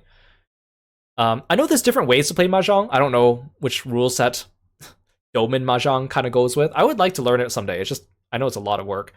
a bunch of my friends got into a gacha game called Mahjong Souls, and they all got into Mahjong and were trying to get me into it, but I refused gacha games, so I declined. But there are some nice characters in that game as well, and I think it's the same publisher as Arknights. But yeah, I think Mahjong would be kind of fun to play. So this is super cool. I like the idea of a character using their knowledge of Mahjong as like strategy and also like making that a transferable skill between battle and Mahjong. I feel like Yishen loves games. He would definitely want to play games with people because he's like very childlike, obviously. He would love to learn Mahjong. I think it might be a little bit beyond Yishen, but Yishen's the type of person that would, he would be having fun no matter what. He'd be having fun even if he doesn't understand the rules of the game. He just likes hanging out with people and doing things. So I think, you know what, they should go for a nice little Mahjong match together. I think that would be perfect for them. Thank you for submitting your character. Hope to see you around FF or Twitch or Twitter as well. RPG Reki, thank you so much. I like how your Oshi marks are also Mahjong themed as well. That's cute. Ooh, here we have Winter Dusk. He's a hot-blooded and passionate Mikote who loves to fight barehanded as a monk. Raised in a tribal atmosphere, he prefers to use the strength of his muscles both offensively and defensively to fight using little armor and no weapons. Oh, and we have an extra note here. Let's have a look. And, oh, there's more. He can be a bit hot-headed and wears his heart on his sleeve, but his melee prowess is second to none among the Scions. Winter also loves a good fight, so you can expect Yishen to be challenged in this fight or flight. Artwork by Mondo, our friend Mondo. Looks really good. If that was enough information, you can consider his personality and fighting style close to Natsu from Fairy Tail. I've never watched Fairy Tail, but I am familiar with the characters. I've seen clips. Natsu's pretty cool. Lore-wise, Winter's tribe is from the cold north, so he's able to withstand freezing temperatures and attacks better than most. If you'd like any more information, let me know. I'll try to make it to your stream. Oh, thank you so much for coming by. I'm really looking forward to the results. You just got Monk to 100 recently and decked out his gear. If only Riddle of Ice was a skill. If only, right? That would be perfect for your character. Ooh, he looks super cool. I mean, obviously, I'm such a sucker for the Stormblood Monk gear. It's my favorite gear in the game, and anyone wearing it, automatically, it just looks really good. And you also have similar hairstyle to Yishen as well. I feel like they could be like palette swaps, you know what I mean? In like a fighting game. They both have the tan skin. I think Winter's a little bit more dark skinned than Yishen, but he's also got those cool blue eyes. I think the blue eyes work really well with it too. And then, of course, you have your Stormblood gear colored to match Winter, which I think also looks really good. Oh, he's also a Keeper of the Moon. So that like makes, because Yishen's a Seeker of the Sun, so that also makes them like perfect opposites, I feel. Plus, Yishen's like more fire-based and Winter's more ice-based. I think that'd be super cool. This would be a really cool matchup, I feel. Oh, and of course, Mondo's art always looks fantastic. Winter looks really cool. And I know he's like a Final Fantasy version of like another one of your characters, Winter, who is like the non-FF version of Winter, right? Because you submitted him before. Correct me if I'm wrong, though. And that's him in your icon. He looks really cool. I feel like this definitely gives me energy. Oh yeah, during the snowball fight, fight or flight, yes, Christmas edition. I think, obviously, I can't turn down this look. This is just such a good look. They would be such a good matchup. Again, like opposites, but also the same. Parallels, but very different from each other. Like, I think that's such a cool like concept as well. Oh yeah, and his hair's a little bit more on the white side. I think it's just the lighting in this picture. Yishen's like a platinum blonde, but it is like very light. Plus, oops, I didn't mean to scroll here. Plus here, melee prowess second to none. Good fight, good challenge. Natsu from Fairy Tail. Super, super cool. Oh, Winter hasn't changed from day one. That's awesome. I haven't actually changed Yishen. Actually, that's kind of a lie. When A Realm Reborn first came out, this hairstyle was not available for male Mikotes. This hairstyle was added either close to the end of A Realm Reborn or early Heavensward, I believe. I think it was close to the end of A Realm Reborn they added it. It was like the first time they added new hairstyles to the game. because this hairstyle was used to be a Hyur, well, not just a Hyur, but it was like primarily a Hyur, and maybe another race was able to wear it as well. And then the first time they added new hairstyles to the game, they didn't create entirely new hairstyles. They just took hairstyles that existed in the game and then put them on species or races that weren't able to wear them before. So Yishen, actually, he started off with the hair similar to Horchefant's hair. And then when Heavensward came out, I played through Heavensward like that, and then when I got the Heavensward monk gear, I changed to this hairstyle because it just looked better with the Heavensward monk gear, and I've stuck with it ever since, and it's really a good look, I think, for Yishen. And I don't think I intend on changing it anytime soon, although there's a chance that maybe one day they'll make something that I like more. But it's such a good look. I think that's the only thing I've changed about Yishen ever since I made him. No, actually, no. I made Yishen slightly taller as well, because he used to be a little bit shorter. But then, because Yishen was always supposed to be a little bit taller than Noah, but then when Noah turned into a Viera, he's like a minimum height male Viera. But in order to be taller than a minimum height male Viera, a male Mikote needs to be max height male Mikote. And that's the only breaking point between, you can't do anything else if you want to be taller than a male Viera. So I changed Yishen's height, so relatively to Noah, he's still taller. Those are the only changes I've really made to him since. Anyways, I'm going off topic now. Yeah, I think Witcher's super cool. I would love to see them fight. I would even think that, I don't know, just because I feel like because thematically they're so different, but the same, I would love to see not just like any fight, but like something a little bit more intense, right? Especially with the whole fire versus ice thing would be super cool. Something a little bit more on the super intense side, I feel, would be really, really cool. Plus, I feel like Winter would be up to it in terms of his personality, at least just from what I know about him. Ooh, you're looking to commission Onerio? Good luck. Yeah, Onerio's great. He always does such justice to characters, especially Final Fantasy characters. He did a great job drawing Yishen, so I'm sure he would do a fantastic job drawing Winter as well. I'm going to put him here. I think that'd be a great matchup. Thank you so much for submitting your character. I'd love to learn more about him in the future going forward, so please continue to share him with us. I would love that. Next we have Kain with their Warrior of Light, Kain. I love that. I love how his name is your name, but spelled a little differently. That is so good. Adept in Dark and Dangerous Arts. Dark Knight and Black Mage. That's a good combination. Uses the stars to determine the outcome of the battle using astrologen.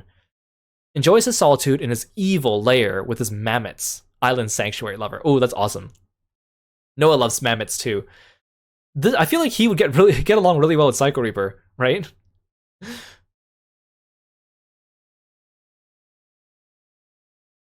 I like this look a lot. I think Aura, the Zayla, I think are really cool because like their sclera aren't black, but they look black or dark because of the lighting. And I think that looks really good, especially because you can color the limbal ring of their eyes and make them really stand out. So like the first time I made a Zayla when Heavensward came out, I had so much fun playing with like the different eye combinations. And I also really like this face for the Zayla, because when you make it Aura, the face type is connected to the horn type, right? So the horns are not independent of the faces, but I really like this face. I think it just looks really, really good. It's the same face that Sidurgu uses, the Dark Knight NPC. But look at him, he looks so cool, but he's also got that like gentle smile here. I like how the eyes kind of give him a little bit of like an intimidating look to him. Like, you know not to mess with this guy. But he's being friendly right now. Like, that's the kind of look. And he's also got like the martial artist top as well, which is also one of my favorite non-monk gears in the game, which looks really good here. Not to mention, obviously, the black goes really well with your scales. The other thing I really like about this Zayla face is that the horns taper off into like a gradient with a little bit of red on the bottom, and that goes really well with your hair, because your hair is red too, so it really gives that little bit of like unity to the design. Oh, look at him. There's so many good places in Dawntrail to take G poses, such colorful backgrounds. I like how Alize's in the background, like looking up at him. Maybe she's not looking at him, but it kind of looks like she is. Kind of like admiring him. That's super cool. I think your character looks awesome. Plus, Dark Knight and Black Mage, two really cool classes going together. Really, really cool. Plus astrology on top of that. And Island Sanctuary. Who doesn't love Island Sanctuary? Everyone loves Animal Crossing, right? Even when there's a way to min-max it. I think, again, Yishen would be super thrilled to meet your character in battle and just learn a little bit about what he does, how he integrates his different fighting styles together. And I think it'd be pretty intense, too. I think your character looks really cool, so I can already tell, like, he probably is a force to be reckoned with. And I love that. And I love how he's, like, a reflection of your VTuber character, but not quite. But, like, close enough that I can draw the correlation. Like, if I saw this, I'd be like, oh yeah, that's Kayan. Please go check out Kayan as well on both Twitter and Twitch when you get a chance. Super, super cool. Love your character. Would love to learn more about him. Thanks for submitting. Ooh, next we have Danger Gel, or Gel Danger. This is Excel Tia.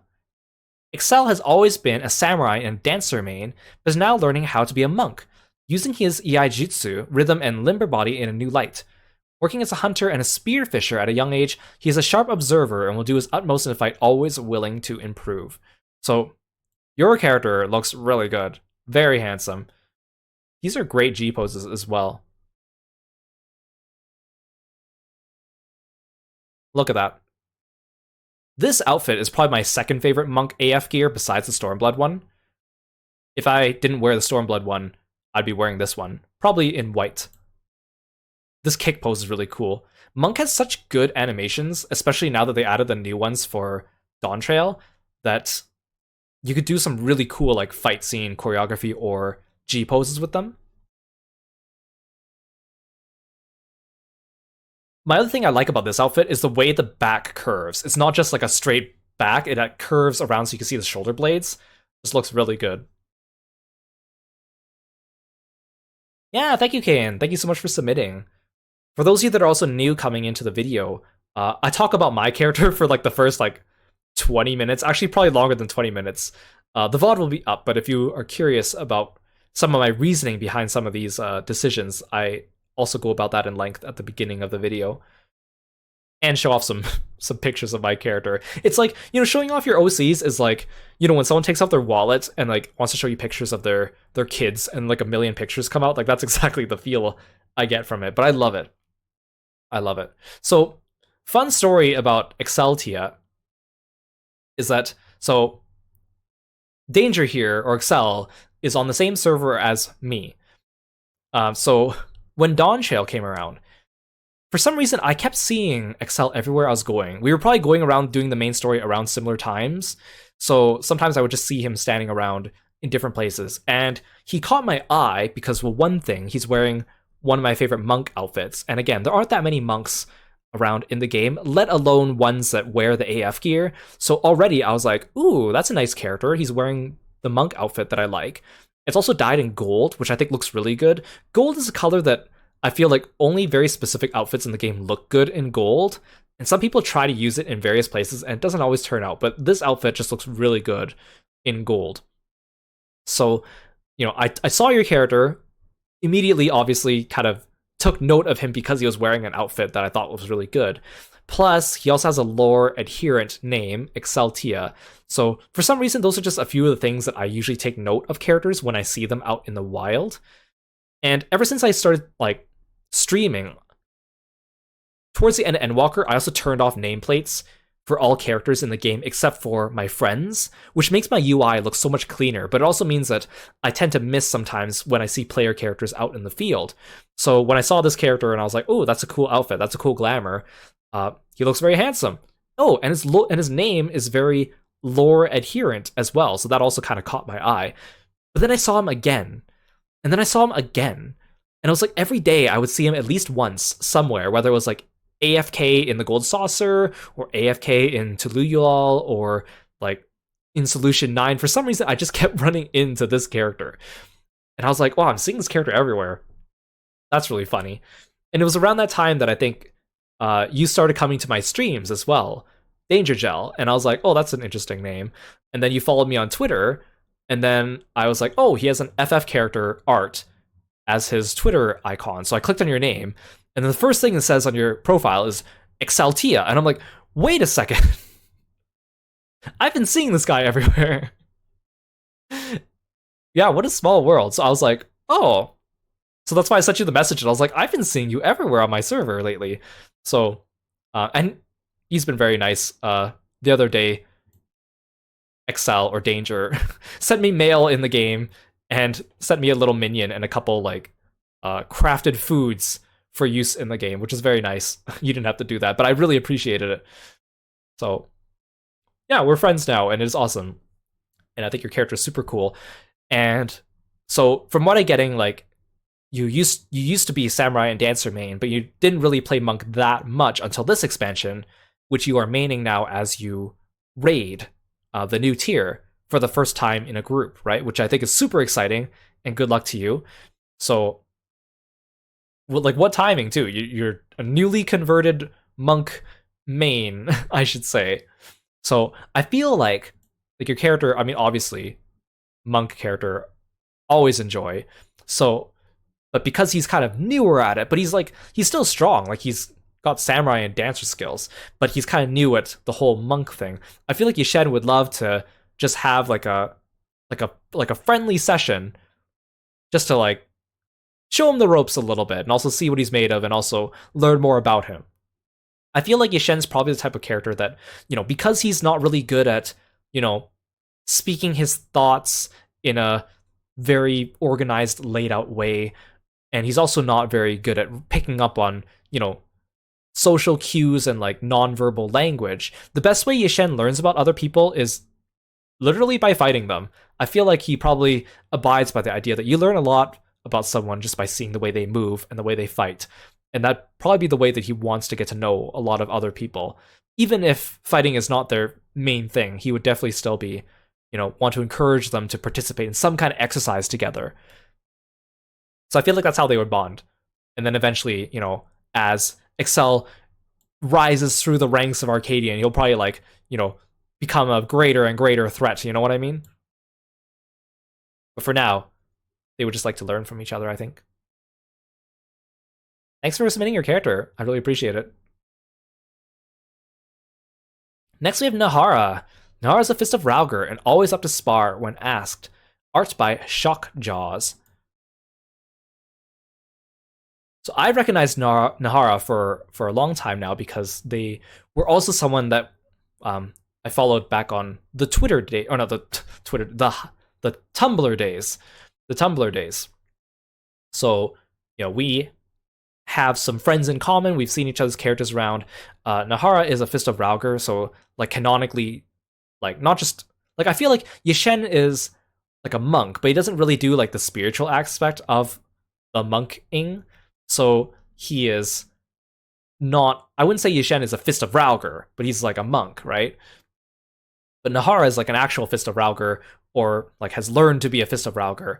So he is more in tune with like the aspects of probably what that means on like a spiritual level. And he also has like really cool like custom tattoos on his design. It's like you can kind of see it here, but it almost looks like two fists on his pecs, which I think is super cool. So I think Nahara would definitely have a lot to talk about with Yishen about fighting and sparring. And probably I can see, because they're both monks, I could definitely see it possibly going a little overboard, I feel, in what they're doing. I feel like because they're both monks, because they have a lot to kind of learn about each other, but also because they practice the same craft, they would probably go a little overboard, I think, in a sparring match. And Nahara is pretty cool because, like, I know here it doesn't say, but if you look up their card, I think it is, there is more information about this character, which I do not remember all the details just off the top of my head, but he's super cool. So you got to check him out. And he has other cool artwork as well, too. So yeah, I think having other monks in his life would definitely give Yishen a new perspective, just because like the only monk, quote unquote, that he's actually known is his master, who, only gave him one perspective when he was younger. So it'd be interesting to kind of see him interact with more Fists of Ralgr when he's older in life, and also like trying to discover a little bit more about his past and like his master as well. So thanks for submitting your character, Nahar. I really appreciate it. He's really cool. Next we have Diamonds R. David, or David Dominguez, Daruk Suplex, a pro wrestling healer. Ooh, that's super cool. That's a cool combination. One of the few smaller Rogadin, Daruk still packs power behind his punches. Once the match is over, he'll treat you to a pint. The new Arcadian area, they have that gym area where there's all like the workout equipment, and I'm like, I need that stuff as an actual furnishing, which I'm sure they'll do eventually to put in Yashen's house, because it's perfect for him. I remember when they did the furnishing contest, I did submit some entries with like workout equipment, hoping that maybe someone would get accepted, which they didn't, but that's fine. But I would love to see some of that stuff. It's a great G-posing location, if you don't mind it being a little bit more on the modern side. Speaking of Final Fantasy XIV players, check out Lace. Lace, welcome in. Thank you so much for the raid. Hey, Luca, it's good to see you. Haru, hello. Hope you guys are doing well. Please go check out Lace. If you guys like Final Fantasy XIV, you should go check him out, because he streams not only Final Fantasy XIV, which includes the story mode, but also a variety of other JRPGs and games that I enjoy as well, or mystery games too. So if you like games that I play, you better check out Lace, because he has a lot of stuff that you'll enjoy too. And he's also really sweet with a great community. Well, thanks for the stretch, Psycho Reaper. Welcome in, Lace. What were you playing today? Did you have a good time? We are doing a stream where we talk about people's Warriors of Lights that they've submitted to me, and then we kind of tier list them for fun based on how well we think they would fight with Yashen, my character. It's been a lot of fun. I love seeing other people's original characters and celebrating them, complimenting them, talking about what I like about them and what I would like to know more about. It's always just a really good time. Oh, you're doing maps in Final Fantasy XIV. Oh, how fortuitous. Thank you so much for entrusting me with your audience. Feel free to stick around, or go take care of yourself after your stream. I really appreciate it. Thank you. Okay, so this is Rogadin, and he's a wrestler, and he's a healer, which is also really cool. Oh, this is one of those Arcadian edits I was talking about earlier, about how in the game, when they show off the new opponents you have in the raid tiers, they show off the characters with this template, and then in the background there's a silhouette of the monster that they would be kind of channeling for the fight. So, like, I made one for Yashen. There's a Japanese Twitter user who made an easy-to-use transparent PNG of the text with the background that you can use too, which I tagged in the post if you want to dig through my media. So Daruk uses a Malboro. That's pretty cool. I think that is such a cool idea. I mean, kind of like what we talked about with Hakaze's character, like the wrestler characters and people doing like interesting G poses with interesting wrestler positions that you would not normally be able to do just by posing your character in the game normally. Because again, those are very specific poses that would be very like difficult to pull off without the proper emotes in the game. So I think the wrestler characters are really cool. Would he use the bad breath attack? I don't know. I guess we'll have to ask Daruk.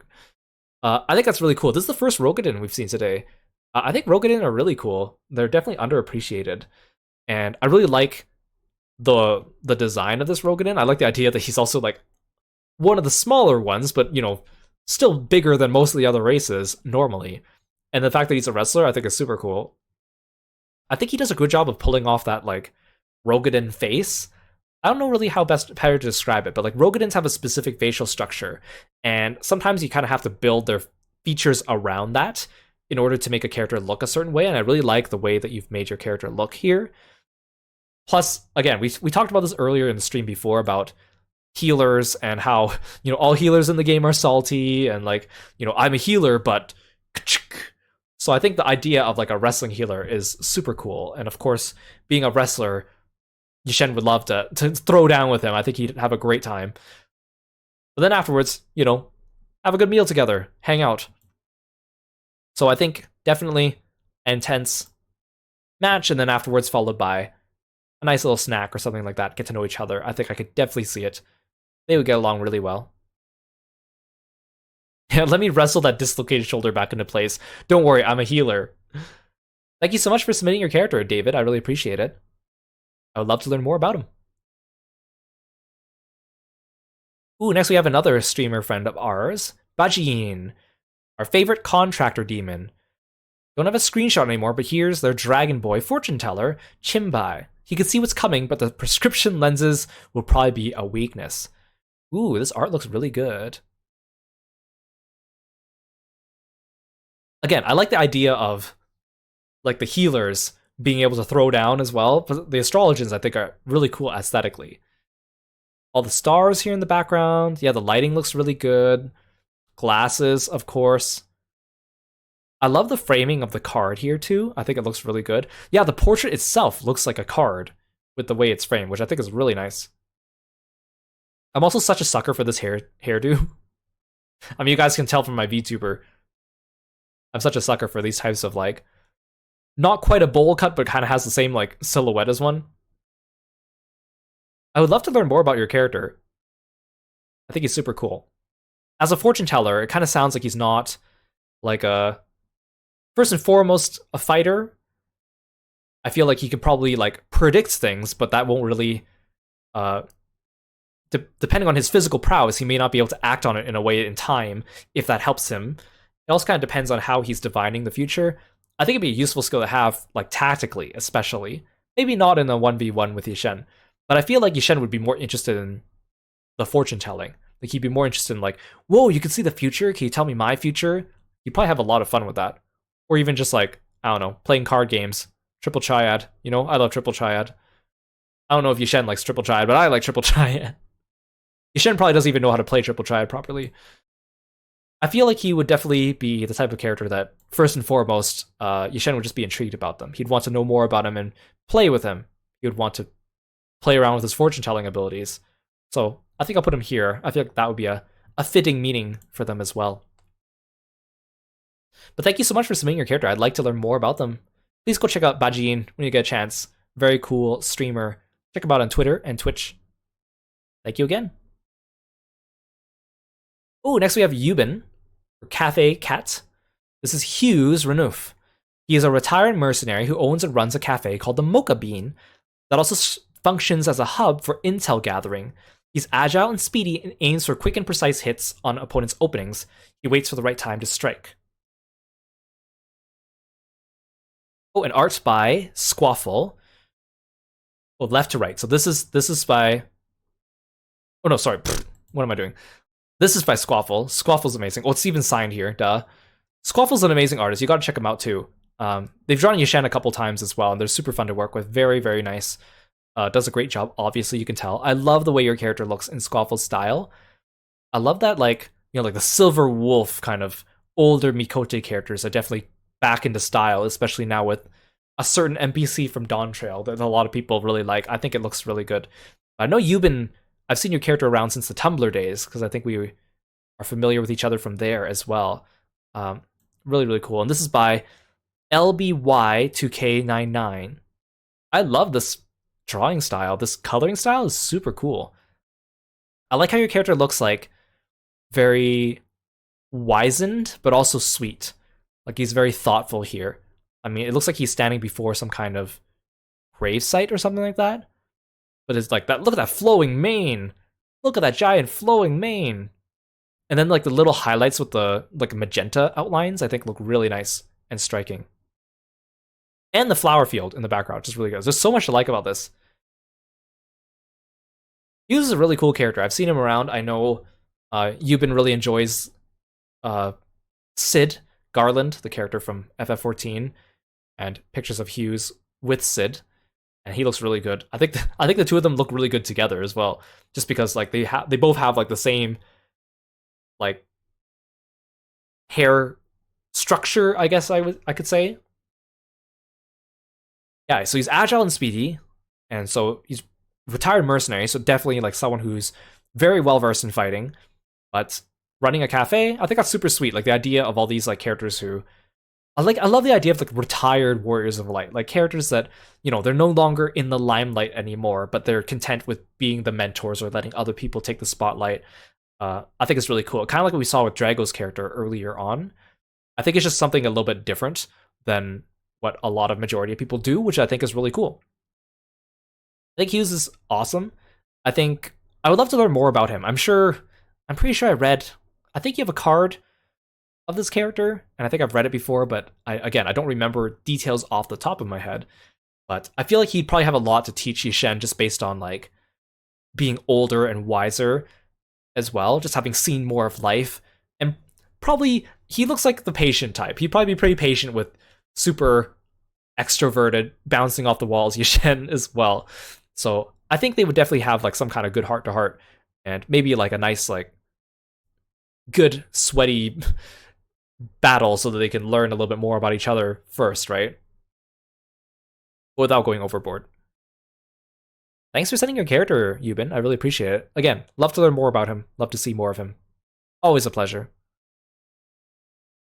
See, I don't know why Twitter sometimes, like, it'll be like, show additional replies, and like, once in a while they'll actually be like inappropriate or bot things, but I checked these earlier, and it's just like normal people's replies, and it's like, why did you hide these, Twitter? It just doesn't make sense. Like, whatever, Twitter. I guess they just really didn't want to see our friend Nyx here. Or maybe it's because Nyx's account is a little sussy. This is Nyx's character. I've known Nyx for a long time, and he's super cool. His character is very handsome, obviously, Catboy. Looks really good. His main, like, OC, his VTuber character is kind of, like, has some traits based off his FF character as well. And he also takes really cool G poses. He's been showing me his G poses lately, and they've been looking really good. I just love how bright his red eyes look, too, in a lot of these pictures. Plus his red outfits as well. Pictomancer here. Oh, look at him here. This emote is so fun. And the capybara, of course. So tomorrow is actually Nyx's birthday. Yay! Happy birthday, Nyx, or happy early birthday, depending on your time zone. So we were joking about like, it's gonna be my birthday. You wouldn't hurt a birthday boy, would you? Well, it's already your birthday where you are. Okay, well then that means you're safe, right?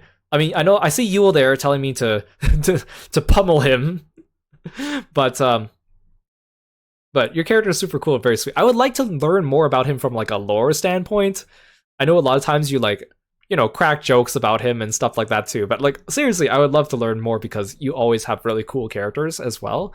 But you know, Yishen would never hurt someone on their birthday, right? You invoke the birthday rule. You can't do anything about that. Let's go have a little party. You're gonna treat Yishen, right?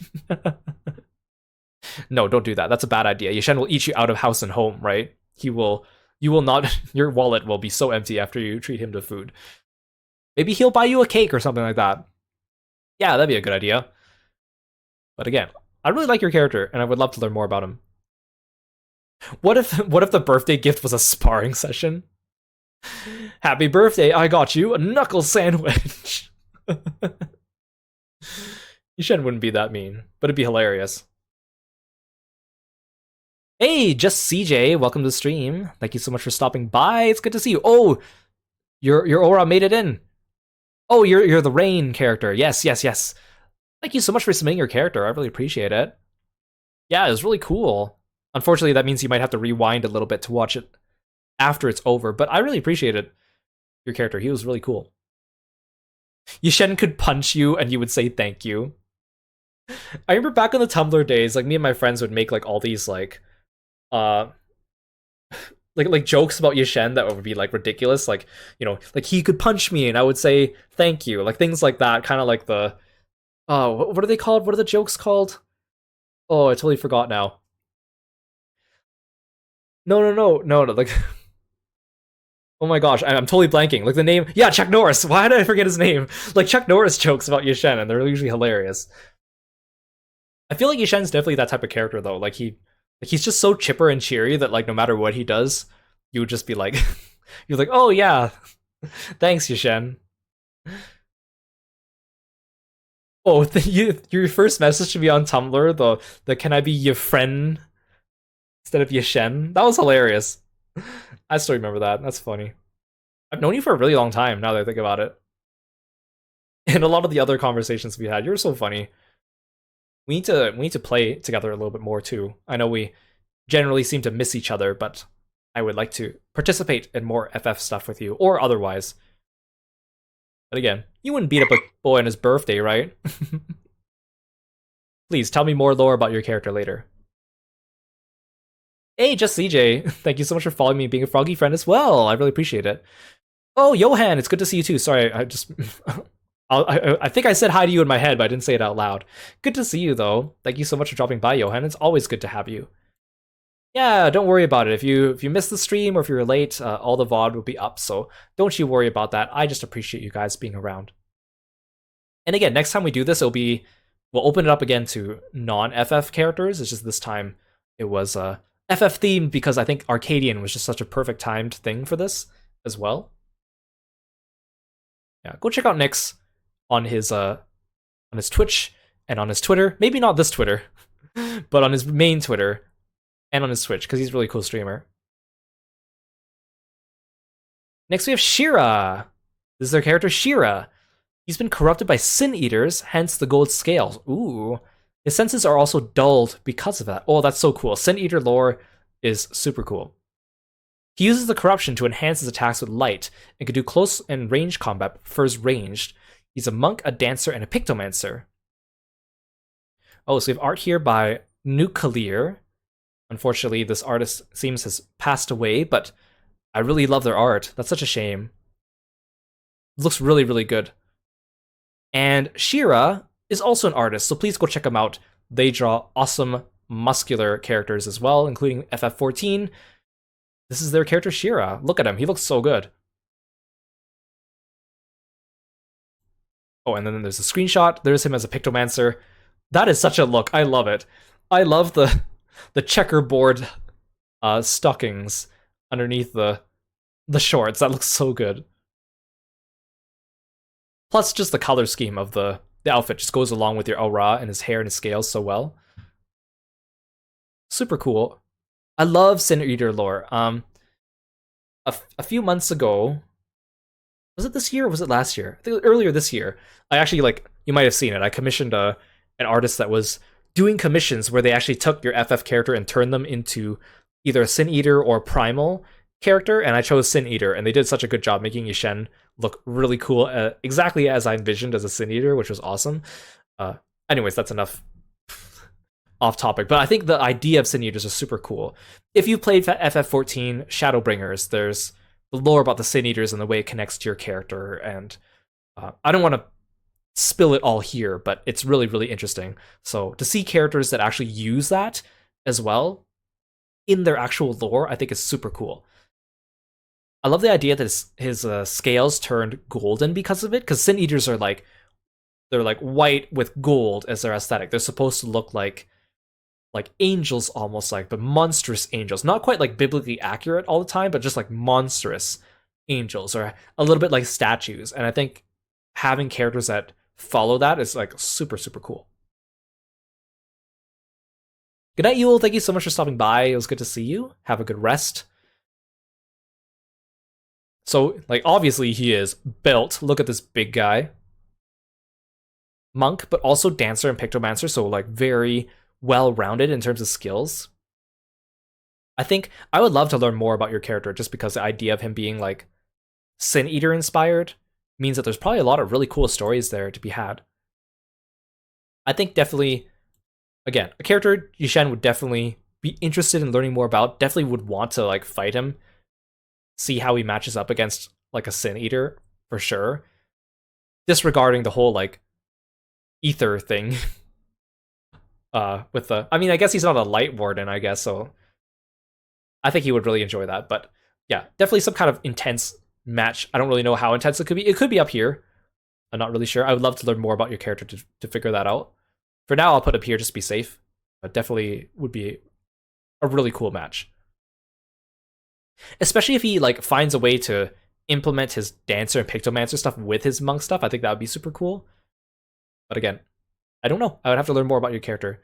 And again, please go check out Shira. They're an amazing artist as well. If you want awesome characters of beefy guys, there's your artist to be had. Thank you again for submitting. We have Anthony Ryuko, the Master Monk of the Kurthan Dragon Order, Aether Nox, Panther Mikote. Ooh. Extreme resilience, superior physical strength, towering height, Quick reflexes. You'll be honored to fight with the legend himself, Yishen. Oh, thank you so much. Art by AMBT. This is really nice art. I've seen this a few times because Anthony has submitted their character for our previous Fighter Flights, and I'm always happy to see his character because obviously he's wearing the Stormblood gear from the monk gear from Stormblood, which is one of my favorite gear sets in the game.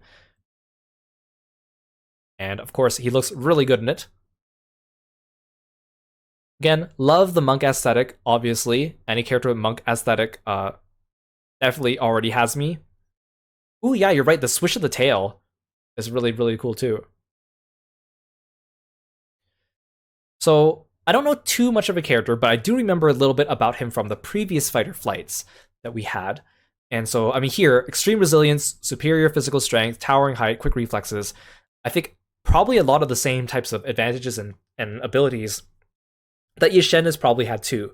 I'm guessing your character's probably taller than Yishen as well too, which I think would be really fun and interesting to kind of check out. Because even though I made Yishen max height Mikote, I don't see him as being super tall. It's mostly again just so that he's taller than Noah, who is a minimum height male Vieira. But then again, some people create their characters outside of the limits of what the game says their canonical heights are. So I'd love to see that. I'm assuming when you say towering height, it means even taller than max height Mikote.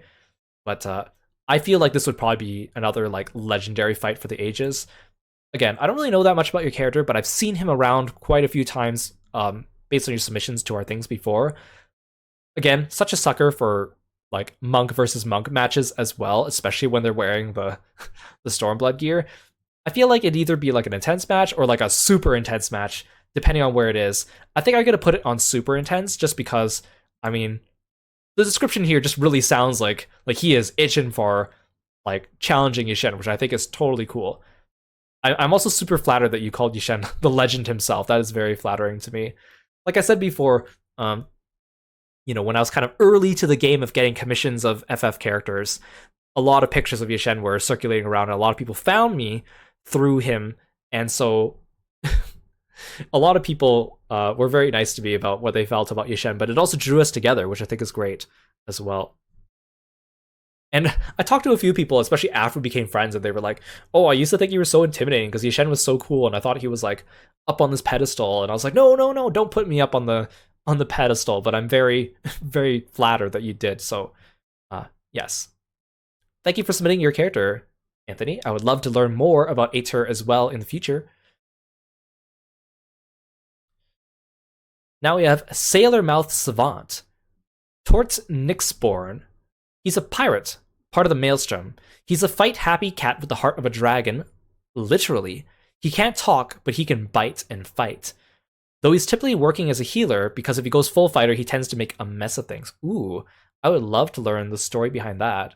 Heart of a dragon? Literally, and then can't talk? I think that's such an interesting combination. Again, I love when people think kind of outside the box for their characters. Like, especially when it's like outside the box but still within the realm of the lore of FF14. Like, of course, it's totally fine if you want to make up lore and make it like, a little bit far out of what normally would be in FF14.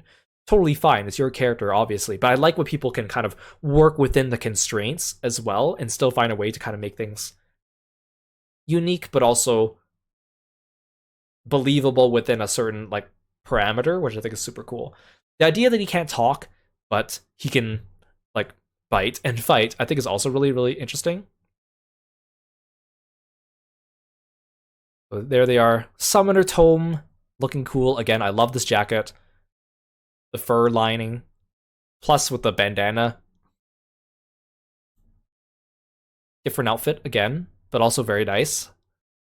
Blue really works really well with the red on the character. I also like how the hat has the red bandana, so it's still like goes with your character's hair, but it's still like blue as a hat. Oh, and this is just sweet. With our friend Midgar Sommer. It looks like there's another comment below this, so let's see. Yes, I want to see. Artist is Blue Stripe Skink.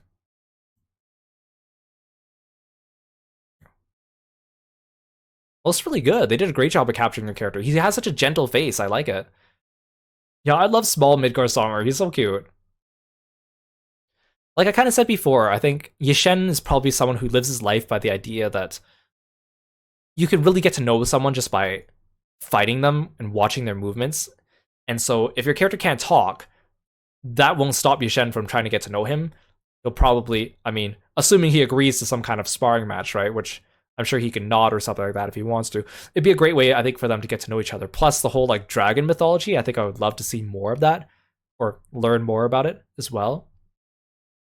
But your character, I think, errs on the side of being a healer. I'm assuming because if he goes full fighter, something with this dragon heart interacts with him, probably losing control or making a mess of things, as you put it. So, like, I don't think Shen would push him that far, at least not knowingly. So, I think definitely some kind of sparring match, maybe something a little bit more on the casual, friendly side, especially if your character is more prone to being a healer than he is being a fighter on a normal day, I think. So, thank you so much for submitting your character, Sailor Savant. Torch is super cool. I would like to learn more about them again, about their lore of being a dragon. Thank you so much. Okay, and we have our last entry from my friend, Spell Blade, or Spellblade, but the I is capitalized to make an L. Their character, Uzoku Tia, and he's super cool. This artwork is by our mutual friend, Toma, or Tomator18, who also draws really, really amazing art. He's done a great job drawing Yishen as well. I can also tell your icon is drawn by Black Dog, who is also an artist that I'm good friends with, and he is amazing. So he did a great job on drawing Uzoku, both Black and Toma. This looks really good. Obviously, if you see Spellblade's Spellblade, I keep calling him Spellblade, just so I remember how to spell it. If you check out his Twitter account, he also does like a lot of cool G poses as well. Although you should only check out his Twitter account if you are an adult. But a big lover of the Alamegan tank gear, but modded so you can see the muscles, which I can appreciate. When I tank, I also use the Alamegan tank armor, because the theme of Alamegan I try to keep with most of Yishen's glams, but I don't mod it, so... but it does look very good with the mods, I admit. Uzoku's really cool. He's a monster hunter. I guess since you didn't give us a description of him here, I'm just gonna talk about what I know about him. He's a monster hunter, and he's very strong, and he has like a magical ability where he can kind of give himself like a magic armor, which is how he's able to tank without the use of heavy armor, which is super cool. And again, Spellblade or Spellblade is a good friend of mine, and we've talked at length before about Zoku and Yishen and how they would kind of match up to each other. And again, I think it'd be a very fun matchup again. Their personalities in some ways are a little similar in that Uzoku is a little bit, he's not as much on the studious side in terms of that, but he's very skilled at fighting, and sometimes he is a little bit oblivious, especially to notions sometimes of romance, which Yishen could also very much agree to as well. So in that sense, they're both very similar, but also very both intense and strong fighters, very stubborn and not wanting to give up as well. Very, very cool G poses. Check them out.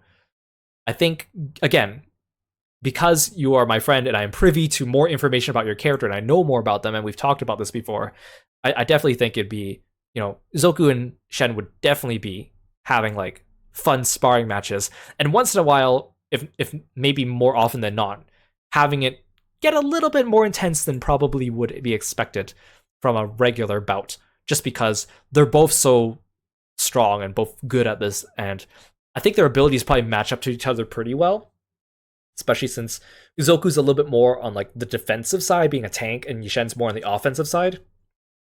Would probably be like the unstoppable object versus the immovable shield, like that type of dynamic, I think would be really fun to explore. So thank you for submitting your character. I really appreciate it. Go check him out for his G poses, again, if you are an adult.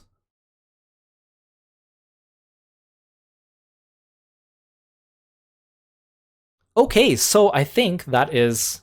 Well, I mean, I know that is everyone. That was 37 people, because the first comment is my comment for the extra rules. I guess here's our final tier list of all the characters. If you missed any of them, this VOD will be available for the next 2 weeks on Twitch, so feel free to check it out. But this VOD will also be on YouTube. I'll probably wait a little bit more to put it on YouTube until we're finished Mario & Luigi Superstar Saga. So probably in a week or two, this will be on YouTube as well, if you want to go check it out. Or if you're curious about anyone else's characters, I do highly recommend you go check out all these amazing people. If you saw a character you thought is cool, go check them out. Go ask them questions about their character. I'm sure they would love to hear more about that.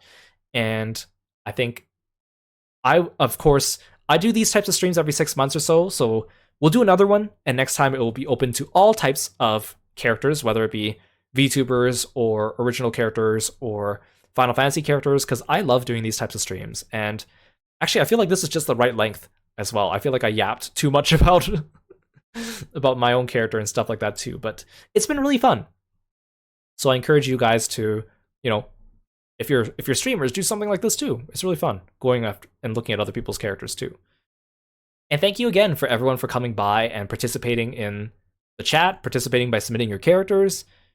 Yeah, I'll probably have some kind of theme for next time. I'll think on it. I have some ideas, but I don't want to spoil anything just yet. But I do like to have a little bit of a theme going along with these things, just so we're not doing the same thing every single time. But once in a while, just a regular Fight or Flight might be fun too, especially since we have a lot of new people to the channel as well. Yeah, thank you everyone. I hope you had a good time. I really enjoyed talking to you guys and reading your thoughts as well. And thank you again for submitting your characters. Oh, thank you for the frogs. I really appreciate it. Now, for the rest of this week, less streams than usual. I want to, again, take a little bit of a break just because I want to spend more time getting back into art again, because I am very out of practice. So less streams this week, but that might change. So keep your eyes on Twitter. I might do a surprise stream one evening if I'm really feeling like it and I don't feel like I'm in the drawing mood. But we're going to keep playing through Mario & Luigi Superstar Saga to get ready for Brothership coming out later. And if you're interested in other videos I've done, I also have 2 other Fight or Flights that I've done in the past, which are also on my YouTube channel. The first one was a regular one, and then the second one was a snowball fight one as well. Or if you just want to watch me play JRPGs or fighting games or mystery games or visual novels or horror games, there's plenty of that on my YouTube channel as well. Thanks, everyone. I've already said thanks to you like 5 times, so I think that's enough. Let's find someone to raid. Let's see. Ooh, perfect. Cassie is streaming right now. She is doing some recording. She's recording some songs and stuff like that too, which is really exciting because she's a great singer. She also plays FF14 as well. So go say hello to her. I'll see you guys on Tuesday for Mario & Luigi Superstar Saga. Thanks, guys. Bye, froggy friends.